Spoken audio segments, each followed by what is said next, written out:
All right. Well, good evening, everyone. Welcome to the library board meeting for the evening of November 16th, 2021. Will you please rise and join me in the Pledge of Allegiance?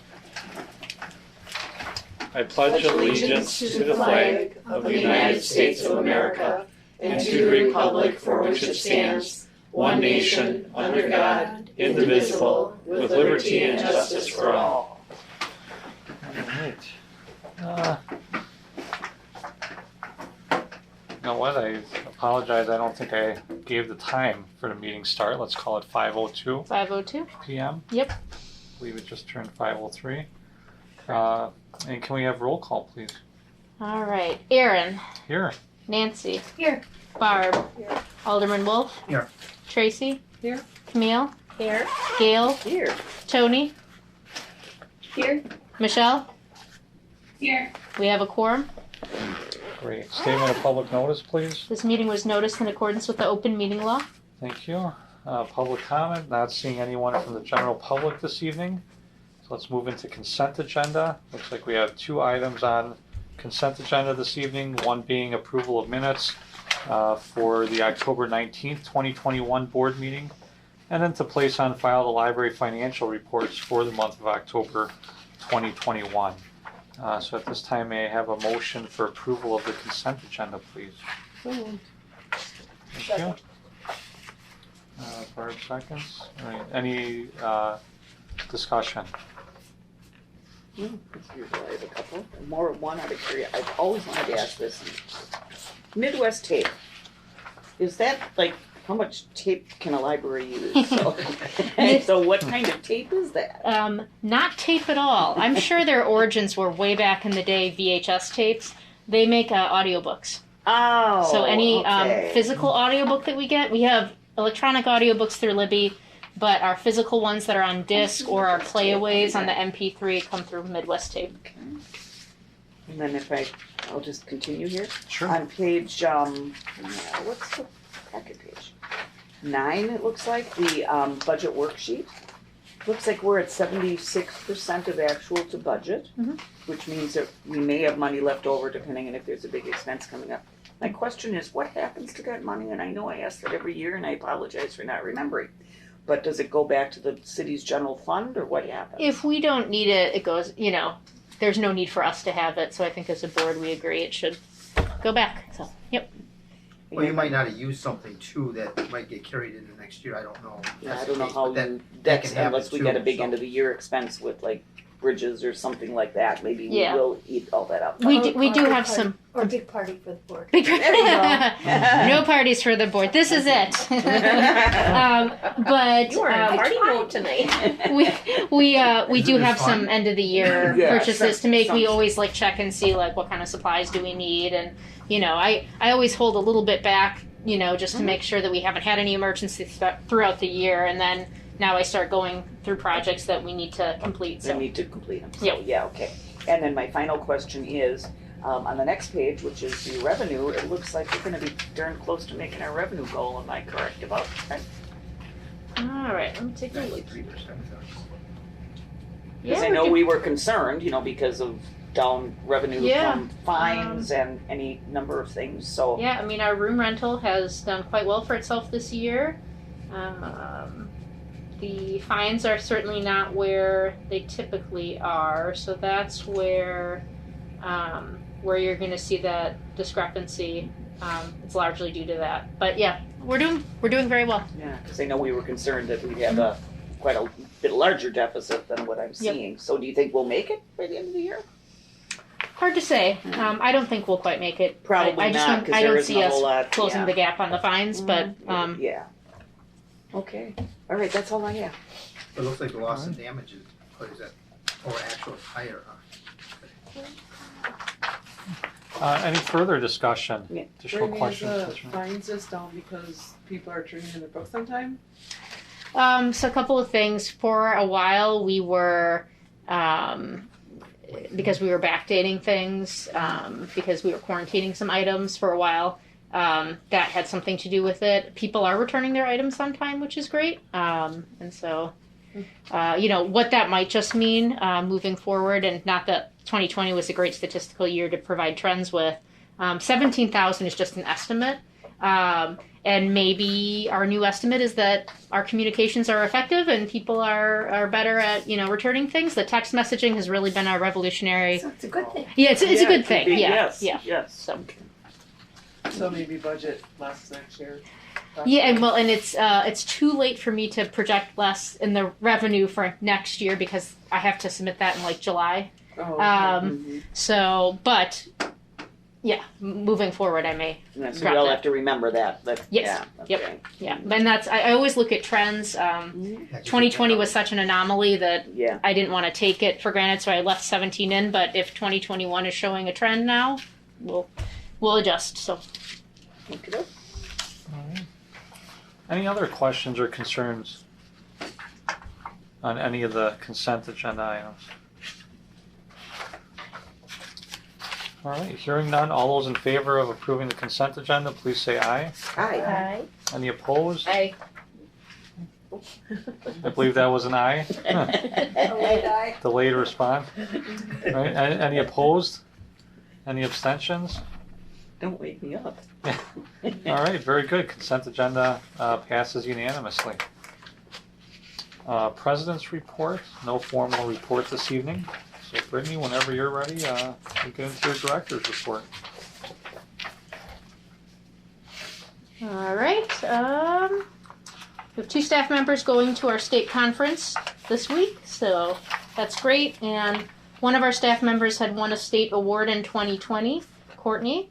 That's great. I mean, all applications from all over the state were considered, but she was honored as being the best of the best in 2020. So she's going to be honored there at that conference. So that's wonderful. I don't want to interrupt you, but is there any way that the public could get to know that? To know, That this happened? yeah, That she was Courtney was honored? yeah.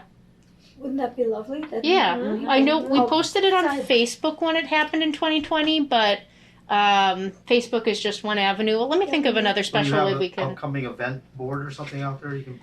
We do, Something yeah. You can put that on there, that Yeah. should be honored at it. Yeah, good idea. That's the news, Good morale, city that's a good newsletter idea. would Yeah. be another They nice could go to the place, I would city think. newsletter. Yeah. That's City true. Yeah, we do have a newsletter. city newsletter Yeah. coming up too. Yeah. When does Another that avenue. come to? Probably January, right? Thank you. Yeah. And before Yeah. you get too far, I actually had a question on the previous paragraph Mhm. on the scanner station. So does that mean that I could bring all of my pictures in and just scan them, and then where do you scan them to your own computer at home? A quick explanation on that. Yeah, we have set up a high-end scanner that can be used to scan really high-resolution images. So better resolution than like the standard copier that we have for the public. And it also can do slides as well and things like that. And you would sit down at the station that has the scanner, and then you would plug in like a flash drive to the computer, and then you can scan to that flash drive. Wow. And we've had some patrons use it. And which is there, okay, do you have like a sign-up schedule, or is it come as... Nope, it's just, It just- open. okay. Yep. At least for now, until it becomes too popular. And from your phone? No, so you would scan it on the scanning bed. If you want to print from your phone, you can from the library too. Okay. We could always.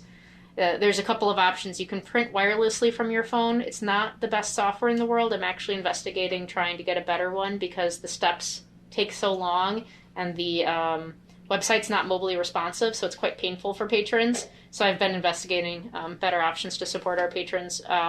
But there are ways to either email the photos so that you can sit down at a public computer to print them or print wirelessly from your phone. So So are you talking about bringing in your old Ektachrome slides? yeah, we had a and being patron. able to convert them into something you could put on your computer? Yeah, so like Wow. I don't exactly know what ectochrome is. That Well, sounds a little bit like That's it's the that's 50-year-old right. sounds like the Or Ghostbusters. I assume it can't do movies or anything like that. Not movies, Just but stills. it basically has a slide tray that you set on the scanner bed, and then you can put the slides in it, and then it scans, and it sort of it makes them into digital images that And you then can you print. could bring your old pictures in also? Yep. May I Huh. interject something Quite here? a It's service. just for my satisfaction. I did that with all of our Super 8 movies. So did I I. did So that that better each than child you would did. have their own They haven't even opened it yet. Oh. Oh, really? know. Oh, I had a better response we than watch that, ours but a lot. yeah, But- but Where did you send them in? I mean, does the library have something like that? No. no. We don't. If you really wanna know, I can tell you how we did ours, cause we did it all at home. Oh, you Oh, did at all- home? Oh. You're talking pictures or videos? Movies, our Super 8 movies. Yeah, we Super have 8 all converted. movies, I have And they to take the haven't looked at software, I can tell you all 1mm. that kind of stuff. Yeah, That's so we were able to do it at home. Or there is a place on like 125th and Burleigh Yeah, that does they it for you. charge a lot, so. Well, I know there's one that does it through the mail too, that's not as expensive, I think. I mean, That's what I'm saying, this is quite a service, so if there's a way to, market it, or not Mhm. necessarily market it, but let people know, I People think know, you'd have, yeah. a lot more participation So is perhaps. that ready to go? I could go find my slides and bring them Yep, we set it up maybe 2 months ago or so, and then at the in-service in October, staff all received training on it, so we know how to. We're not experts yet, but they received the initial training, and yeah, we've seen some people start to use it, and we'll think of ways to market it. It's a jump drive, you know. Bring it in, they'll show you. You know it. It just plugs Plugs into in. things. I know what they look like, but I've never used them. It should attach automatically, but And Barb, I have one that I can show you. We actually have some that are branded Muskego Library that we sometimes hand out as giveaways, so I can show you. Happy to, email me and we can where set do up you a buy time. them? Do you sell those? I mean, can I buy one from you? We have them as giveaways. We Oh, hand them out to okay. patrons, Okay. so Save me one. What kind of Or two. storage is on it though? not big. Yeah, so you have to be careful of the It's amount like of 4. storage. Well, she can do too, some, so they'll you come could back do a and- few, Yeah. but that's up to you. I can get you started. Let's set Yeah. up a time to meet. and Okay, we'll- sounds good. And then we bought ours on Amazon, cause we sent out like 50 of them, so. But we knew what size our file was and just all that give kind your of stuff stuff. to Thank you. They Yeah. just look- Yeah. Your downtime. Sorry, they just look like these. Yeah, I know what they look like, but I've never used them. Oh, you just plug them into the USB port. I'm old school. I think it's amazing. Tracy just whipped out how many did you Oh, have yeah, in I there? have 3, several. 4. Are they all marked What? as to what they are? Yeah. Mhm. But but now I use the cloud. I don't really use dump drives anymore. I mean, yeah, if you drop them in a puddle, you're all of a sudden. They're very easy to lose too. That's Yeah. the You other. could take them They are. and put them onto your computer at Correct. home then, Yeah. right? That's yeah. All right. Once you commun- plug it in, Into it'll your pop up, computer. it pops right up on the computer. It'll walk you Even right I through can it. come over and show you. All right. Children's programming's going well. Our community garden harvested a lot of vegetables for the Muskego Food Pantry. We have a Grinch-themed escape room for grades 4 through 12 and their families for winter break. Do you ever do adult ones for those or not? We have not done an adult one yet, and It'd be fun. it would be fun. I would have to make sure that they could scale the problems up for adults. Now, that being said, they always test the teen ones on me, and I have failed to get out like That's 2 what out of I the was 3 gonna times. say. You Mhm. know, Yeah, it the does, teens yeah. are like they're kind of outdoing this, Yeah. so they have a different way of Yeah. thinking about things than what I would probably be coming in to think. Maybe I They should run probably need the teen I should level. run a board escape room. You guys, Yeah, there we we'd go. have to post That it, would be fun. but maybe test it on you guys, and then we'll figure out if it works. Well, I'm just thinking because like my one son he's a freshman. He's 14. He Yeah. would still get into this, but he doesn't meet the cutoff. He does it. Did Grades you say 4 12? through 12, 4th grade Oh, through 12th grade. Yep. Oh, I thought you said 4 through 12 meaning age. Oh no, yep, no. Grades Oh, 4 through okay. 12, and their families, so adults are allowed Oh, to come okay. as well. So. Cool. Okay. Some other updates. Our next board meeting on packet page 15 is December 21st. Will we have enough of you to establish a quorum? That can be the question this time of the year. And so you don't have to answer today, but if you could just let me know by December 1st if you think you're going to be out of town or not able to attend, that would be helpful so that I can... I'll let you know now. Okay. No. I know that. Barb's like, forget that email business. My kids come in and I just can't give up a minute. Yeah, well, and that's the way it should be. So far so good. That's a long ways off, so You you can never bring it to know. the But meeting. so far so And, good. and let's talk Tuesday, what day is, so Christmas would be, Christmas Eve is on Friday. Christmas Day is on Saturday. We could Everything also... will be closed on Friday or lot of businesses are closed, I should say. The other thing is we could always schedule it differently. I should be available. I think. I believe I will be too. Okay. Without a problem. Just throwing it out there for thought. Building updates. You may have noticed we have some new carpet in the building. It's going well. They are on their way. It's possible. Originally, they thought December 14th they'd be done. We're now thinking that possibly right at Thanksgiving. It depends on how pacing goes. They're moving at a good clip. Wow. So we'll see what happens there. But we've gotten lots of positive feedback from patrons so far. They like the look of it. They think it looks fresh. They think the feedback that I've gotten is that the building looks brighter to them. So, and it's a little bit cushier. It's amazing how after 21 years, how the carpet just go on. So that's going well. We have new blinds in the young adult area that helps with the blinding sun that comes through. The final furniture delivery for the young adult area is going to take place in December, so just in time after that new carpet gets in. We have had YA signage designed by a professional designer to help meet the needs of the space, and I showed you a preview of that on the next page. Thank you for that. And yeah, we were excited. We worked with the designer. We told the designer what our needs were, that we wanted signage that would be large, impactful, but that it also had to respect the fact that that wall holds up the great room. And it sort of blends this bit of an organic feel in some ways, but also geometric. So there's this natural yet also modern appearance that I think speaks to the formality of the great room, but also the energy of the teen area. Did we ever think to put that out to local artists? Did that ever come in our So minds? we went to Impro and we talked to them and said, you know, do you guys have designers? They didn't have someone that worked specifically in this area of need, but they connected us to a designer that they worked with. The designer is out of St. Francis, so I wouldn't say Muskego technically, but we started at Impro and worked our way by their recommendations. And this designer has proven to be very helpful. They helped us sort of ultimately pick some of the colors that would guide our carpeting choices as well, and so far that's proven fruitful.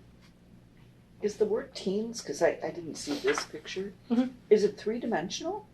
You know, it's not. Okay. It looks that way, but it is does, paint. yeah. Okay. And it makes it a very cost-effective signage solution compared to like the build-out. And one of the other things that it does that has been sort of a sticking point with our teen area is that it frames the space. A lot of times, if you go out there and look right now from afar, you just can't see the definitions of the space. If you look at the kids area, you see the sign that says kids, but then those glass panels and the wall define that space. And with the teen area, that hadn't happened until now. And so this helps sort of meet And that. we also talked about, are you going to try and put the spotlights to uplight the I'm word gonna check and teens? see 'Cause that was what we something can that do talked with about, that. Because the way the picture below is taken, the dome light is right over the word teens. So that's why we thought maybe there would be a way to highlight that by putting spotlights under the word teens. Yeah, and this Uplighting rendering, it's just a software, so that's not exactly to spec the sight lines that the lights might hang there, but spotlights might be a really interesting tool to help highlight that space, so Or- I'm going to inquire Or about put that. LEDs on each letter. Yeah, something anyway to make Have it to look have more each letter teen-like, light up. I guess, too, I'm but yet. surprised. It's Go a ahead. good one. I'm Right? surprised Each that the one word have little teens dots in it. Mm-hmm.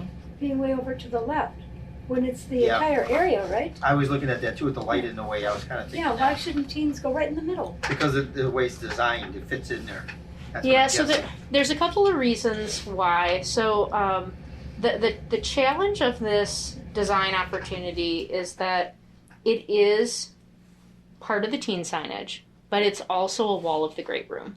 And so I didn't necessarily want that wording to eclipse that entire wall. it does help frame the teen area in its space, but it's also functioning as a wall of the great room. And so this painting, it holds up the teen signage, but to me, it has two jobs to do. It also is a focal point for the great room.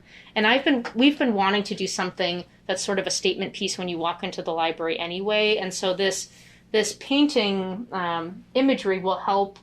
It holds up a wall of the great room as the focal point. It's what people see when they walk in. They come in, they see the rows of light, and their gaze follows back to that wall. So the fact that there's something of a design element to look at is helpful. The fact that it holds up the teen wording is also helpful. And that clock, let me tell you what happens when I don't remember to get it changed for daylight savings. The world tilts on its axis. That clock is very valuable. It's a statement piece itself, and so the fact that I didn't want to move that clock. It's of value to the library and the patrons. So in this way, this design does two things. It's a focal point statement piece for the great room. It also holds up the teen signage, the teen wording. And it allows, that clock to continue to be a focal point, which... I have one final thing for me. I know you took out the authors' names, on that wall. Yep. But based on this rendering, it looks like they're out on the adjacent walls. Is that also going to be the case? Are we repainting that whole area and taking out all of those names, or what's happening? I would like to ultimately repaint the entire room. I think the painting needs a refresh. I mean, the maroon and the green is a little dated given all of the other updates that we've done, like to the carpeting and the furniture. The phase of this project, though, is just painting the back wall. So the names would be removed from the back wall for now. I would ultimately like to continue to repaint the rest of the building to meet the new phases and the new look of the library, but that's not for this year. So You mentioned Impro. Do you think you could have used them for that one donation of the plant thing? Like, do they have people that could help you with that endeavor? I actually, I don't know if you recall, but I found that stained glass artist that I think would really honor that staff member's memory. With Impro, I think we've started to investigate signage, and I think we're going to, the teen signage, like the end caps and stuff, and I think the plan was to go through Impro for that. If this stained glass artist falls through, then yeah, maybe I'll pursue Impro and see if they have plants and stuff, because I know that was one of the things that you were looking Yep. at. Yep. And they're so utterly community oriented. Yeah, they are.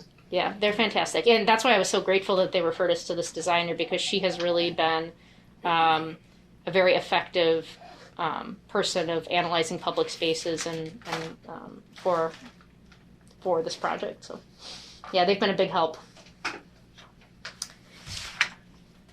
All right. And Abby has been here 6 years, our children's librarian. So happy anniversary to Abby. Happy anniversary. I did notice one thing at the bottom of page 14 that was short 3 positions. That was kind of a... Oh, I circled that too. Yeah, that was kind of a surprise. We have 2 staff members out on medical leave. Oh. So they'll be back. Yeah, they'll be back. Okay. Yay, they'll be back. But you did say, Shelver, applications are being accepted. How many? The 3rd position, we're going to start interviews soon. So we did receive a nice variety of applications, and so we're going to start that process. And any anticipated return date for the other 2, so you guys can get a little bit more of a break? Unknown on one, Okay. And unknown on the other. Oh, on both. Okay. And you're handling everything all right, I assume? I mean, We're having to help each other out. Yeah, I bet. But that's That was just a... Full or part-time? Part-time. Do they have The one that you're hiring for is part-time, or everybody? All 3 positions are part-time. Do they have traveler librarians? They do actually. They do. So Would make sense. like temps? No, they do. They do it actually. There's actually a listserv within our system where you could say, "Hey, I need some extra people." So, if it becomes like that we're falling Longer too term, far yeah, behind, right. then I'll have to institute that. Any other questions for Brittany on the director's report? All right. Well, thank you very much, Brittany. Moving along then, looks like we have an item of unfinished business this evening. Discussion and possible action on the approval of photography and filming policy updates. And this evening would be the second reading. So, Brittany. All right, I'm just going to make one note of something, if you'll indulge me, so I don't forget.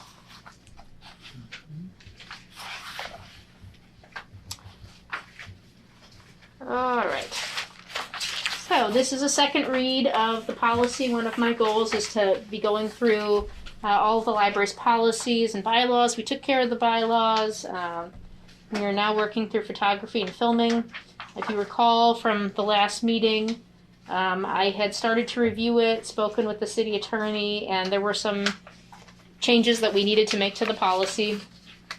And so those changes are the same changes that I showed you before, either the strike-throughs in red or the additions underlined.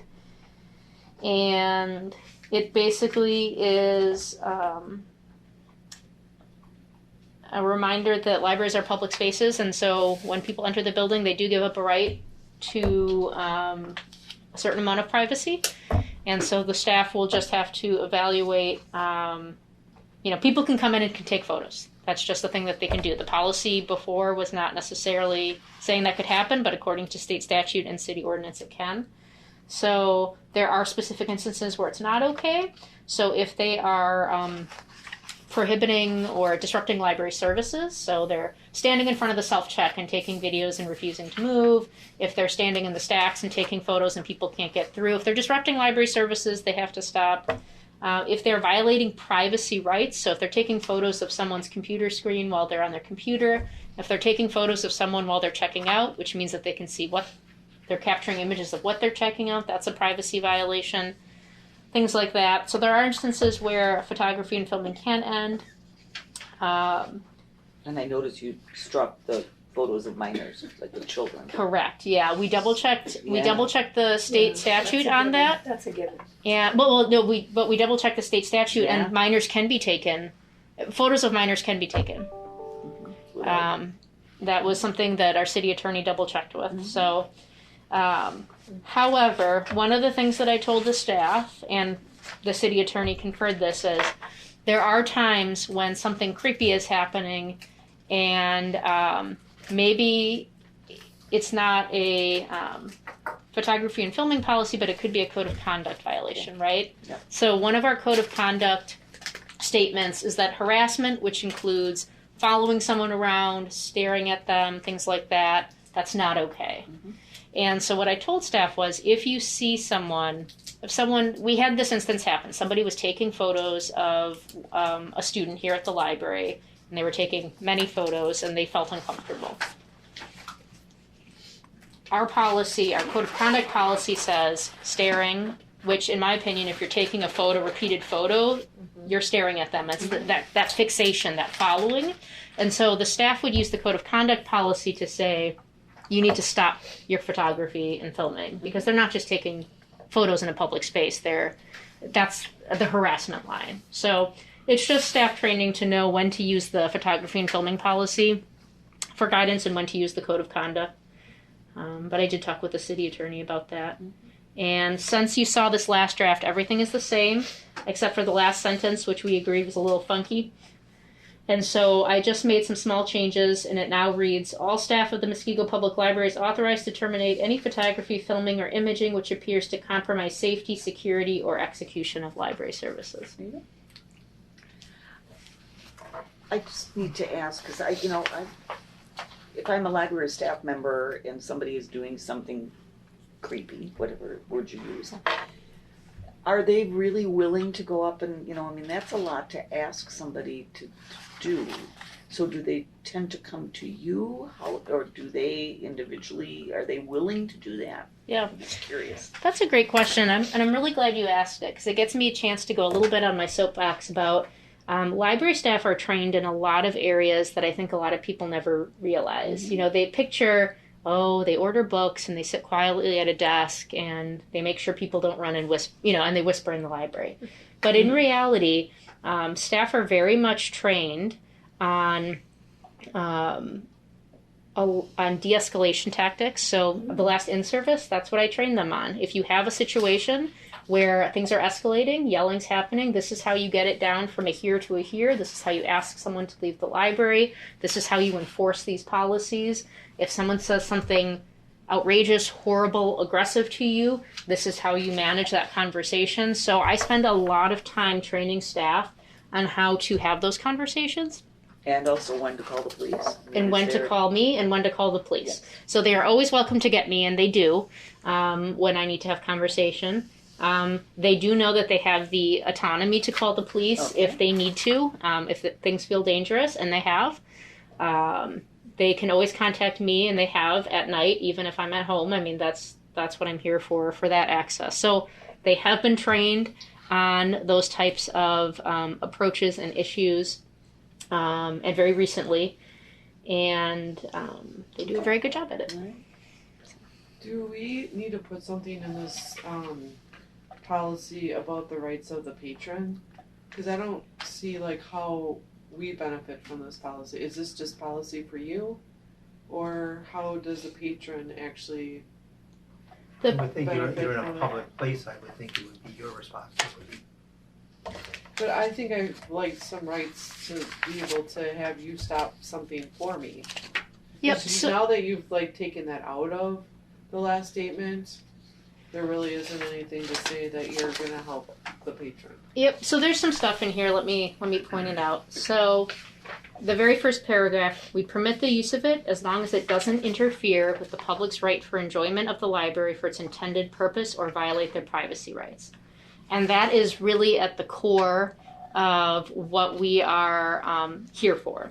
If their library services are being interrupted, right? Someone's running around, taking photographs, yelling, screaming, getting in their face while they're trying to read, getting too close to them, blocking any library service desks, access points. That is what we're first of all and foremost offering the patron. We will stop that person if they are disrupting your library services. Secondly, so when you say library services, you're talking about, because like when I was reading this last thing, I was thinking your function of the library, but are you now saying that it's really like the library services is what the patron is actually like experiencing? Because then I think you need to clarify what library services mean. Do you mean it for yourself? Like you can't follow through on your job? Or do you mean it for the patron that they are not having the experience that they want? Well, it's not just, so first, I had to do this by state law. Like I told my staff this today. I said, am I personally happy about the way I had to edit this policy? No. It was easier to enforce this policy and clearer the way it was. But this policy, I'm understanding, is for photography and filming. Correct. Taking photographs. So you might be going a step further than photography. Well, you know what I'm saying? wouldn't want. I mean, if we're discussing this policy. Right. Right. So they have other policies in place for running the library. So I would think that it says here the library reserves the right to enforce all provisions and its sole discretion. So that kind of gives them carte blanche.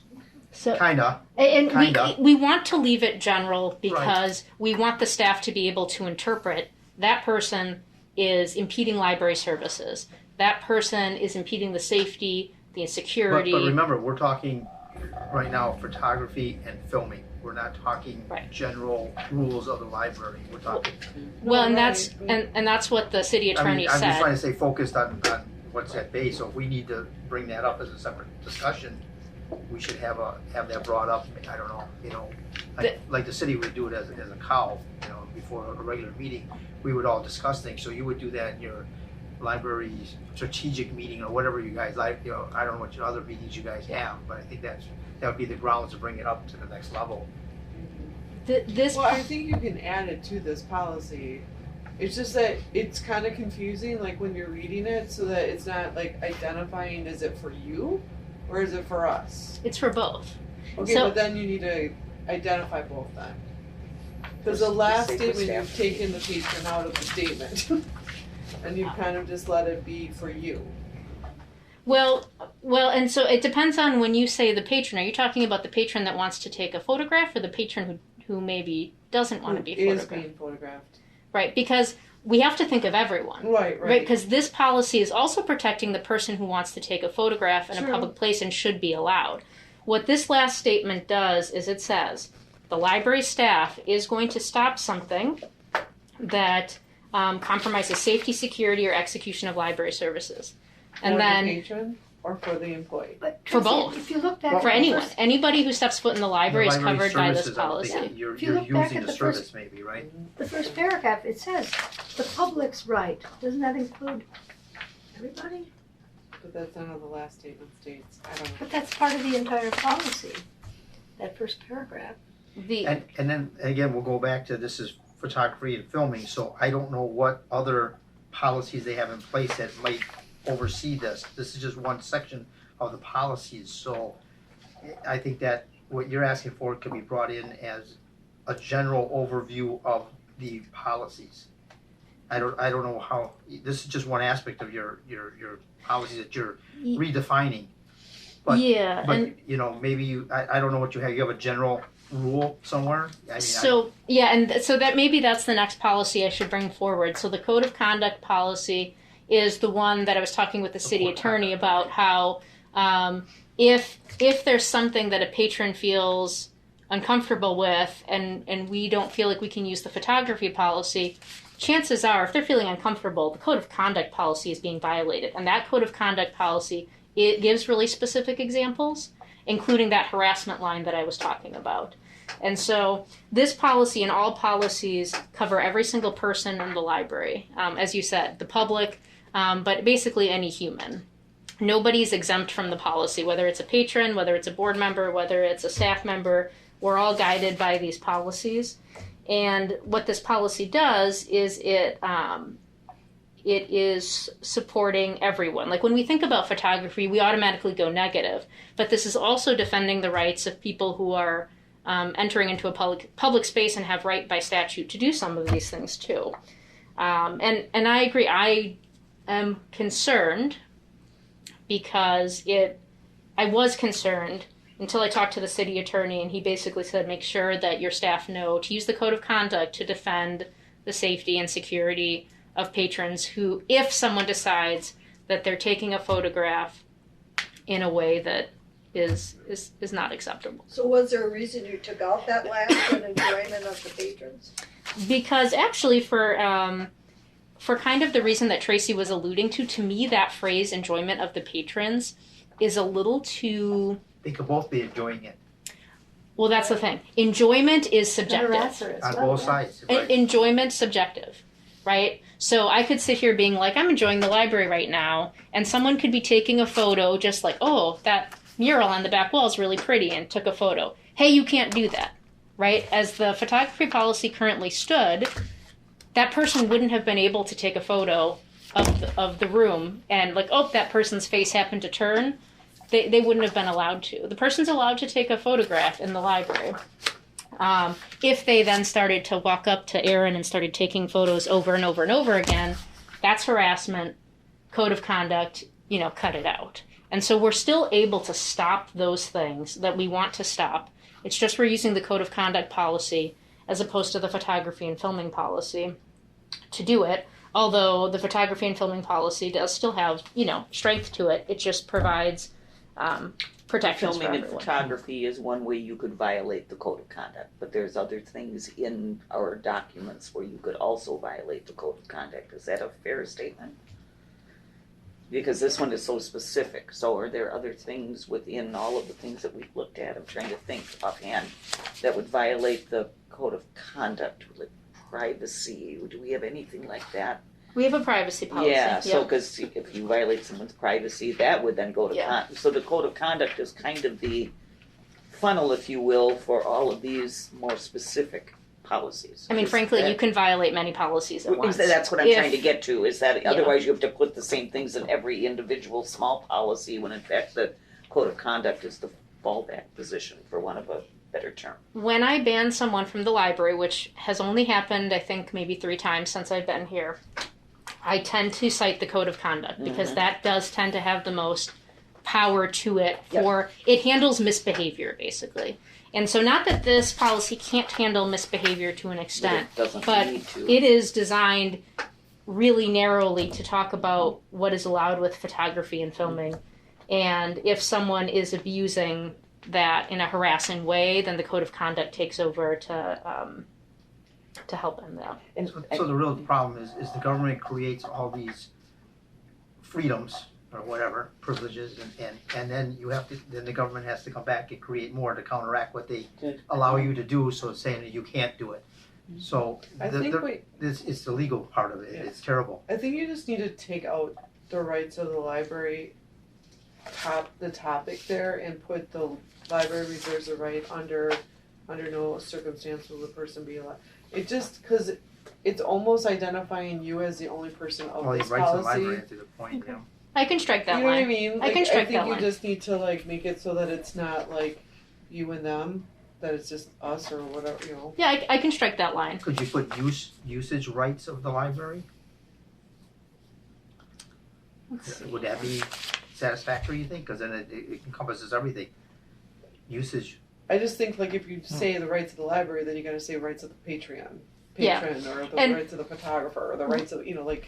Really, I think what that header was meant to say, and we can absolutely eliminate it, it's meant to say that in order to serve our patrons, this is what the library has the right to do to serve them. It's saying the same thing, like when you start off your policy, under no circumstance will the person be able to modify, rearrange, blah, blah. Then you could probably even say the library reserves the rights to, because that's like the main portion of your policy. Mhm. And then you go into like recording and, you know, I guess I do policies at work all day long. Yeah. And they have to kind of like go by, like, what are your steps? And then, I mean, actually, Sure. initially, And then it comes down to interpretation. yeah, why initially you the have a lawyer very involved. first section of a policy identifies who you're talking about too. Yeah. And we don't have that in this. So it's like, I can kind of see Yeah. Tracy's point here. So, like, if I'm understanding you correctly, it seems like in this document, the intent, when we say the library, the intent is that the library is acting in the best interest of everybody, right? But by calling it the library, it still creates maybe the perception of like an us versus them kind of mentality. Is that what you're kind of? yeah, I mean, you Getting just have to put it as, this is just what we do for photography. So I can eliminate the rights of the library. At the front, so right now it says the library as in the entity of the library, okay? And that encompasses the staff and empowered by the board. Permits the use of it so long as it did not interfere with the public's right. So in that statement, the public's right, that is who we're serving in this policy. So my question is, do you feel like the fact that it shows up in the first sentence, does that seem clear? Yeah. And as long as we eliminate that last rights of the library, that eliminates the confusion of what ownership that's trying to cover. So I'll strike that line. Well, the other thing you can do too, you could always put down, I don't know how to say it, refer to the right of conducts, you know. You could refer to your code of conducts. Mm. You could add that, put in there. Any violation can be referred to the code of conducts. That's a good point. Yeah, you could maybe tie that in somehow. Except then would we have to have permissible conduct posted somewhere? I'm trying to think where we have that. I know we have the internet use policy posted. We may have the code of conduct. I'll have to do a double check. If not, we 'Cause should then it would have it. encompass It's posted on the everything, website. All of our policies are posted on the website, but I'll see if it's in the building somewhere. I mean, you can just have a tagline for referral of conduct, see whatever policy it is. Yeah, something Yeah. to that effect, if that's, yeah. Just like, or an addendum or whatever. Yeah. But I'm just thinking, these are like subtitles of the code of conducts. I would think that's how how it would be listed. I don't know. Yeah, I mean, so this policy in itself does still have juice. There are things that you cannot do. And if you're taking photographs and you are stopping library services from being executed, stopping people's ability to use the library, if you're moving furniture around, setting up tripods, all of those. Just harassing somebody. I mean, the policy works for that. If you are taking a photo, it allows you to take a photo. If you're taking a photo, but you're harassing people with it, that's a code of conduct violation, which is enough. That policy has a ton of juice, and it can take care of that. Maybe So you need to add that at the beginning or something, like, because you have nothing in this policy to say what happens if you feel like you're being violated, right? There's no direction as to the patron can identify the library and the library staff when they feel. Isn't that different for every person, Trace? Yes, You might but be a you lot more still tolerant than need I to am. have some sort of like identification of what to do so that you know where to go if you feel. Let me pull something up, because that's an interesting point. I want to see what the code of conduct policy says. I promise I'll bring this policy up next. It'll be a good time to. If that's the main policy, that's probably the one we probably should do first. No, that's a good point. Right? That's a good point. I Looking did this one because Yeah, you need There to has- update things too. because it's an issue. It's old, and there have been, frankly, there has been one instance of a patron coming into a different library, recording people, and the library staff didn't know what to do.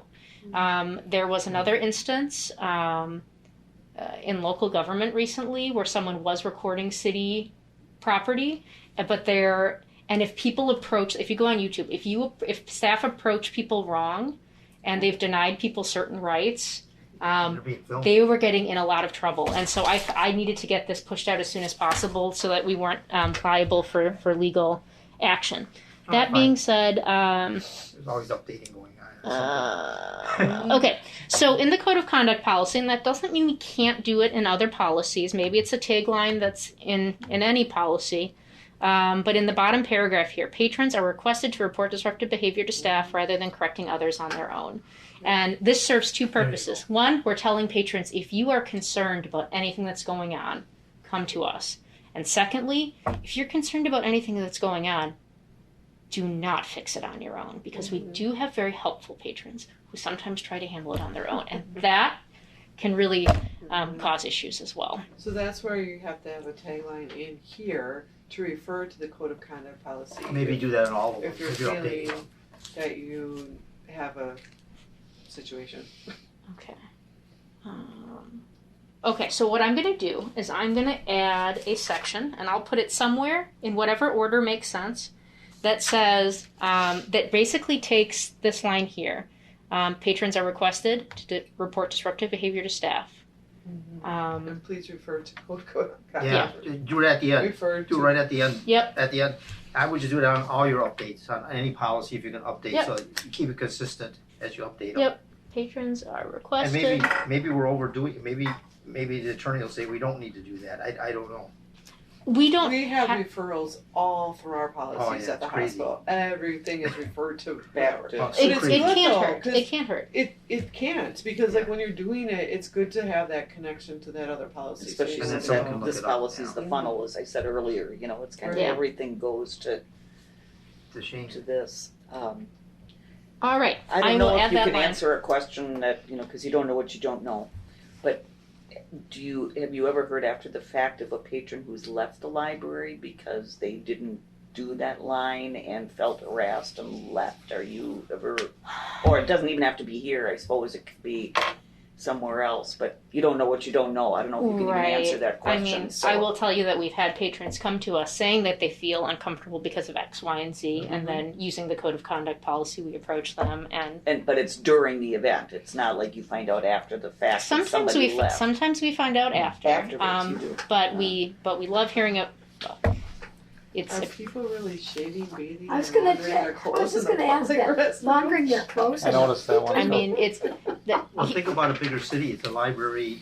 They're following other examples. Homeless?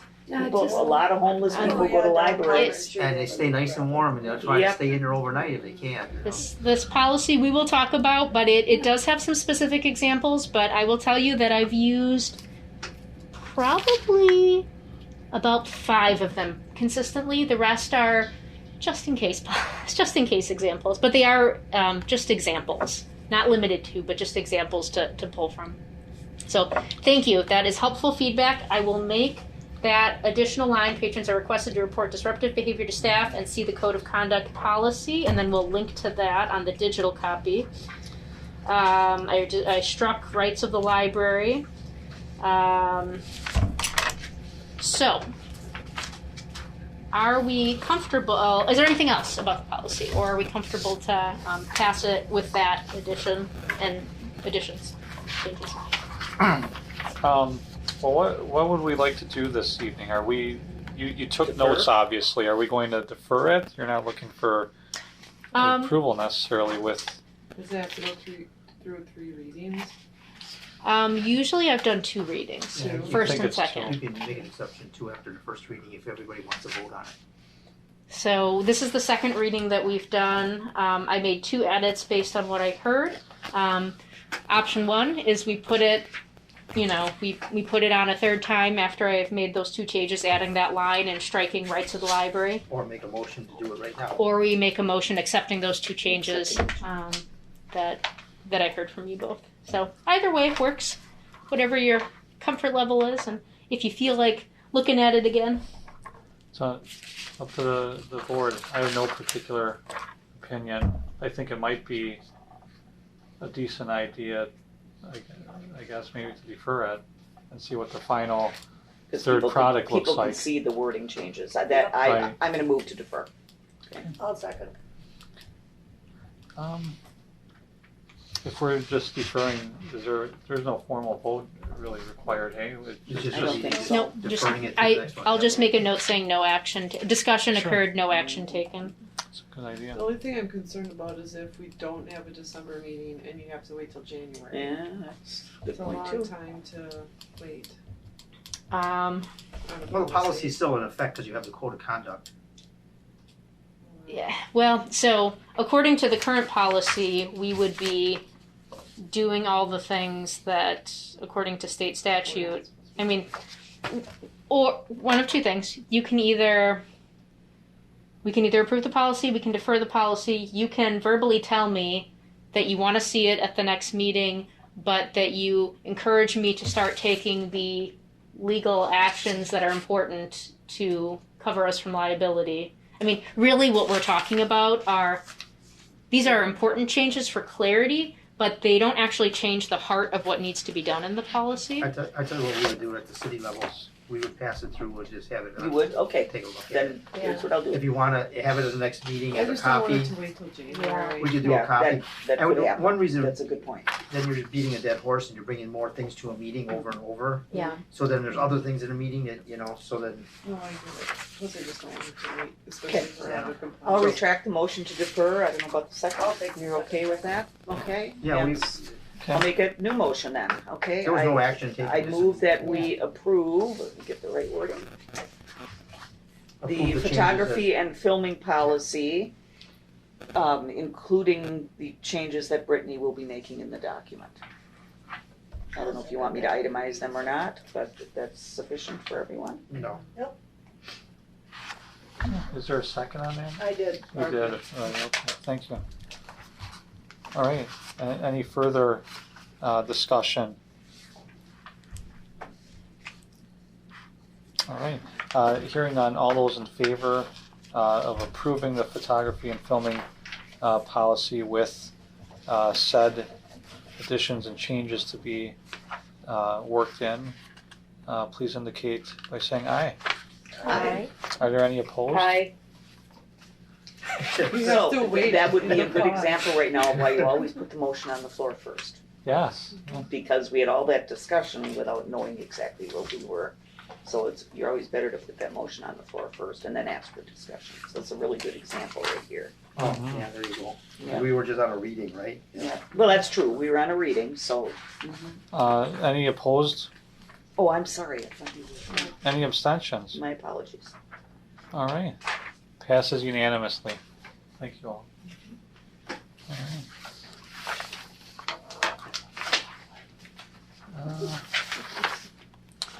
All right, moving along then in the agenda. Several items under new business this evening. First one up being discussion and possible action to approve the 2022 action plan. Brittany. All right, this is a document we do annually, so it may look familiar. Every year we pull action items from the strategic plan, or from our 4-year strategic plan, and we build it into an annual plan to make sure that we sort of are working through that strategic plan and have strategic goals. So the majority of these, all of these goals in the dark blue are from the strategic plan goals. And then underneath it, the sub-bullet points in the lighter blue box, those are new action plans, or new action items from the strategic plan. Some of them may have been deferred from the 2021 plan if we were in progress with them as of now or didn't get a chance to tackle them. There may be some new ideas that came up with along the way. So I did preview and talk to staff and see if there's any new initiatives or ideas. And so all that's incorporated in here. This went to strategic planning in early November, and strategic planning reviewed it and gave me their feedback. And they supported moving this then along to you all. And here it is. And I was not planning on going line by line. So the question is, if you have any questions about any of these, please just let me know, and I'll be happy to answer them. And I guess a few small edits. I'll just give you that. Brittany, where are you at with the curbside, like pickup stuff? Because I know you said last time that it was kind of slowing down and. Yeah, so curbside is very slow. We would do about 6 a month.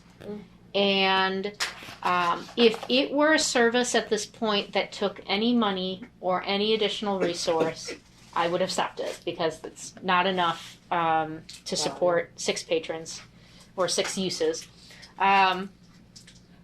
We're able to support it. I mean, the reference desk staff member is there, they get a phone call, they grab the items, put it in a bag, they're back in 30 seconds. And so happy to do it. Personally, as somebody with a 4-year-old and a 2-year-old who hates unstrapping them from car seats, it's probably not a coronavirus concern at this point. It's probably an ease at this point. If people were using it much more frequently, I'd have to say, you know what, this is actually a drain on staff resources, and maybe we have to stop or devote more staff time to it. Well, I think you have to look at the weather factor coming up too, and walking in and out on, on icy spots and things like that. There's And how many parking spots are being? At this point, there's only 2, and I may drop it down to 1. As for the weather, what we did last year is I basically told staff, if the surface of the parking lot is dangerous, then we'll just put it right outside the front doors. We'll still do the checkout process, so like if a patron really needed to just drive up, their kids are in their car, they run a couple steps to grab it and go. But if it's clear and safe, then we'll still do it. And I mean, it's just. What if we do that and the patient falls? The user falls. It's certainly possible, and it's just sort of an additional benefit we try to offer when we can. I know. And do you know if it's the same like 6 people too? I mean, like that I don't know. I haven't really tracked how many that. Different people? It's also an accessibility benefit, so we did an accessibility scan, and there are patrons who are not very mobile, and so their ability to not have to get out of the car because they have mobile difficulties, it's very helpful for them as well. Like I said, if we were doing it a lot, I would say we can't, it's taking up too much staff time. If it cost any money, I would say not worth the money based on the use. It's right in that sweet spot where it's like, oh, a couple people are benefiting from it. It's not impacting staff, so why not? Community, big building, so. And good stuff goes a long way.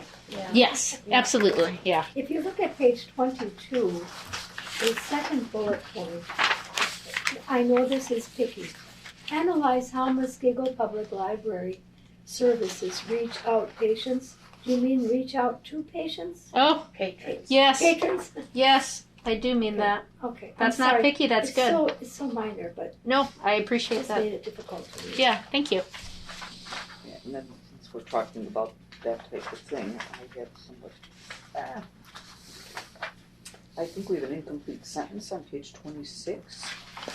Where, communication outreach, third bullet point down, work with community groups to host partner events, or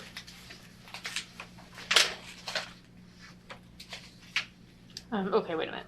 Page 26. third bullet point on communication and outreach, work with community groups to host partner events, or Oh.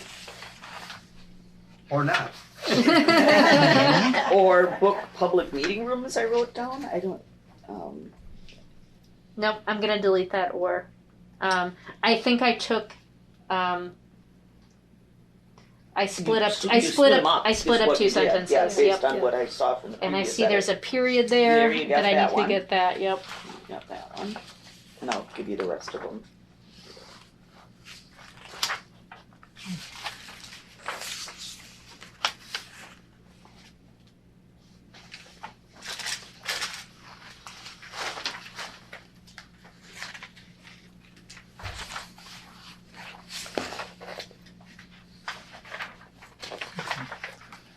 So we're currently in discussion mode on this.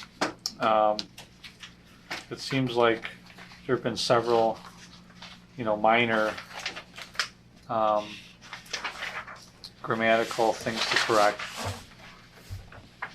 How does the board feel so far about the substance and the content and the spirit of the document? Any major concerns? Anything that we feel is missing or needs to be? Seems very comprehensive. Did a good job. Well, you can take Brittany for that, we just pretty much take her lead, it's a somewhat easy committee Well, we to know do in that Brittany does. respect. When we get to the actual strategic plan, that's, a little bit more Well, involved. She does have a handle on it. But she knows what she needs to do, so Yeah. this one is relatively easy in the scheme of things. I will tell you that the heavy lifting for this action plan, the RFID implementation, will be a huge endeavor. We're touching every book in the collection, every item in the collection. All staff will be involved. This will be extra work, basically, that's not fit into a normal type of special project. So that's going to be, if I had to weight these, that one is going to be a large endeavor. Would you say the staff is excited about it, though? I mean, are they? Hasn't told them yet.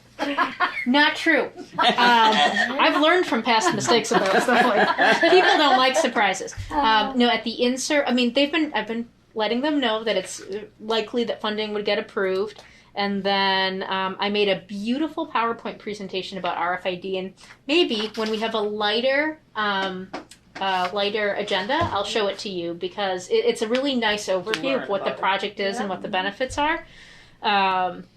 So they have gotten that presentation. They got the same infographic that you all saw and that the council saw about the benefits and the reason why we need to do it now. I would say that overall they are not excited about the work. Okay, Because who would be? Right, It's right. exhausting. That's why I was asking But if they see the light at the end of the tunnel. But they are excited about the benefits at the end. good. The Okay. innovative self-check, the efficiencies, the better account accuracy, all of those things. I heard several excited comments about that. So we are looking forward to the end of the project and the benefits that it will give for our staff and for our patrons. Brittany, can you remind me how you're getting feedback from the teens about their area? So we, this project is in progress right now, but what the teen librarian is working on is an annual calendar that sort of outlines all the different feedback opportunities that we take. So one of the things that she does around I'm just thinking of one example, around finals time, as she walks around, because there tends to be more teens in the building, and she like will hand out like treats or things like that, and she'll stop and she'll talk to them like, what do you think about the library, what kind of, so she tends to get feedback during those exchanges, and then at the escape room. So trying to target it when the teens are going to be in the building, but she's building out a formal document that's actually going to say, in this month I'm going to run this feedback opportunity or whatnot. So I wish I could give you some more details, but I haven't seen that document yet. We haven't sort of finalized it, but because I would think you can identify the teens by their library cards, and just sending a survey out to them for them to fill out on their cell phone, you probably could get some pretty good feedback. What I need to do is double check. As long as it's on their cell phone. I need to double check on that, because one time I was told by someone of library authority within the system that the contact information that patrons give to us are given for one specific purpose. Like when we gather it is to notify about holds, checkouts, and fines. And just The privacy issue. using their contact information, even though it's library related, for random other stuff, they told me it was not really a good thing to do, which is why I wanted to do a big data dump of that to send out our strategic planning survey in 2019. And basically I was told that would not really be an ethical use of their information, given that they were giving us to it with a specific idea in mind based on their patron card. Could you use it and ask them if they're willing to do the survey? Is that I think you could have a sign-up sheet instead of asking them, say, I think put this that out is there. so intriguing, because I get surveys all the time from the medical college's Yeah. library and from Marquette's library. Yeah, but those are private. That's not- Marquette's a that's- private university, Yes, it's not and government entity, I don't know about the medical and the UWM system. yeah, Well, but I they're get surveys from Yeah. them all the time about the library. Do you like colleges this? do And they're- violations like all the time. they It's may feedback from what it's They do. the people that are using the library. What do you want? Yeah. It makes sense to me that you would tap into the people using it. I agree with you 100% that our feedback processes need to be improved, and that's actually one of the action. Yeah, I saw that. Yeah, frankly, our entire communication, as you know, the communication and marketing plan is out of date. That is something that I've had to defer a couple times now, and I recognize and own that is an area that I have not spent as much time on in favor of other stuff. The buck stops here. 2020, what is the year? 2022 is going to be a year that is heavily focused on our communication methods. And so I'm going to investigate, because you are right. It would make my life super easy if I could just use all those emails and text and things like that to try to gather information. And the sad part is that probably 8 times out of 10, people wouldn't care. Right? Yeah. I just need to let me track down who that was that told me that, and talk to other directors and find out if I'm misremembering, if I'm being overly You sensitive just to go right that. to the city attorney. I'll talk to the city attorney. I'll talk to the head of the system. I could forward you all the evaluations I get, so you can get some ideas of what's being sent. I mean, 'Cause I get believe them all that, the time. but No, but I mean, just to see what other people are doing, Yeah. so that you can get more Yeah. Because feedback. I of- think one of the possibilities where maybe you can do it is if you have and I realize this is not a business contact, but if you have had a contact, with something, if you're utilizing something, you have created that relationship. Like, for an example, you can be telemarketed if you have developed a Sure. business relationship with someone. There are certain laws in that arena as well. So if patrons are, taking out books and that kind of thing, have they developed that kind of, and I don't want to use the word business, I can't think of a better word, a touchstone relationship, Yeah. whatever word to use, where you are then Yeah. able to now today, based on Yeah. today's laws, make that connection. You might Yeah. be able to. I need to investigate it, because I used to work at Carroll University, and we were able to do that. But we had to take any of our surveys, go through compliance, institutional, what is it called? IR, institutional research, or whatever it's called. Yeah, IRB, there you go. To have our surveys reviewed. And the reason why we could send it out to those listservs is because the students basically sign their own code of, saying, yeah, you can do this to me.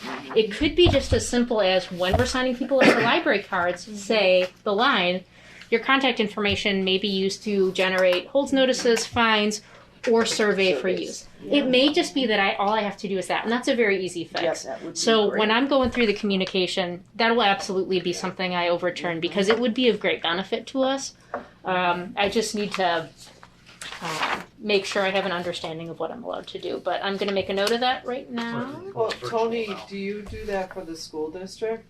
Do you ask the students at school what they want to see in the library? Through email. Do you use their emails to send out surveys? No, our kids don't respond to email very well at all. So we do face-to-face with our K through 6, and then we operate through the 7th and 8th grade teachers. I can only speak to my K-8. I know that high school, she was talking with some kids who were in, and so they have specifics, but they were very open that they don't respond to email. That's not even a good idea. And each grade likes a different social media. And so that was even hard for her to nail down to communicate that way also. I know you mentioned college, and I know they do a lot of texting, Yeah. and they put the survey right on the text. We also You have Their to use the information. emails because that's what the I know. college is.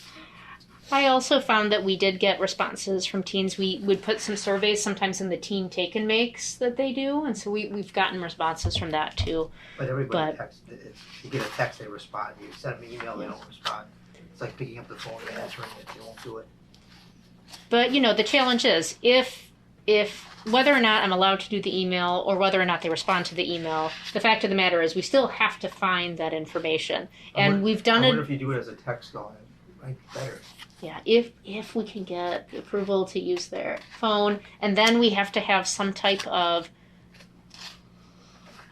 software that allows us to generate a survey through texting. So we'd have to build out that infrastructure, see if the city. I know the city. We have text Survey notices through. Yeah, so the communication plan is going to be something we evaluate, and teens are listed as one of our stakeholders, and so they are definitely going to be focused on. So. It's a good point. I will add that as a thing to consider. And again, if not email, then how? Does the library have a teen board?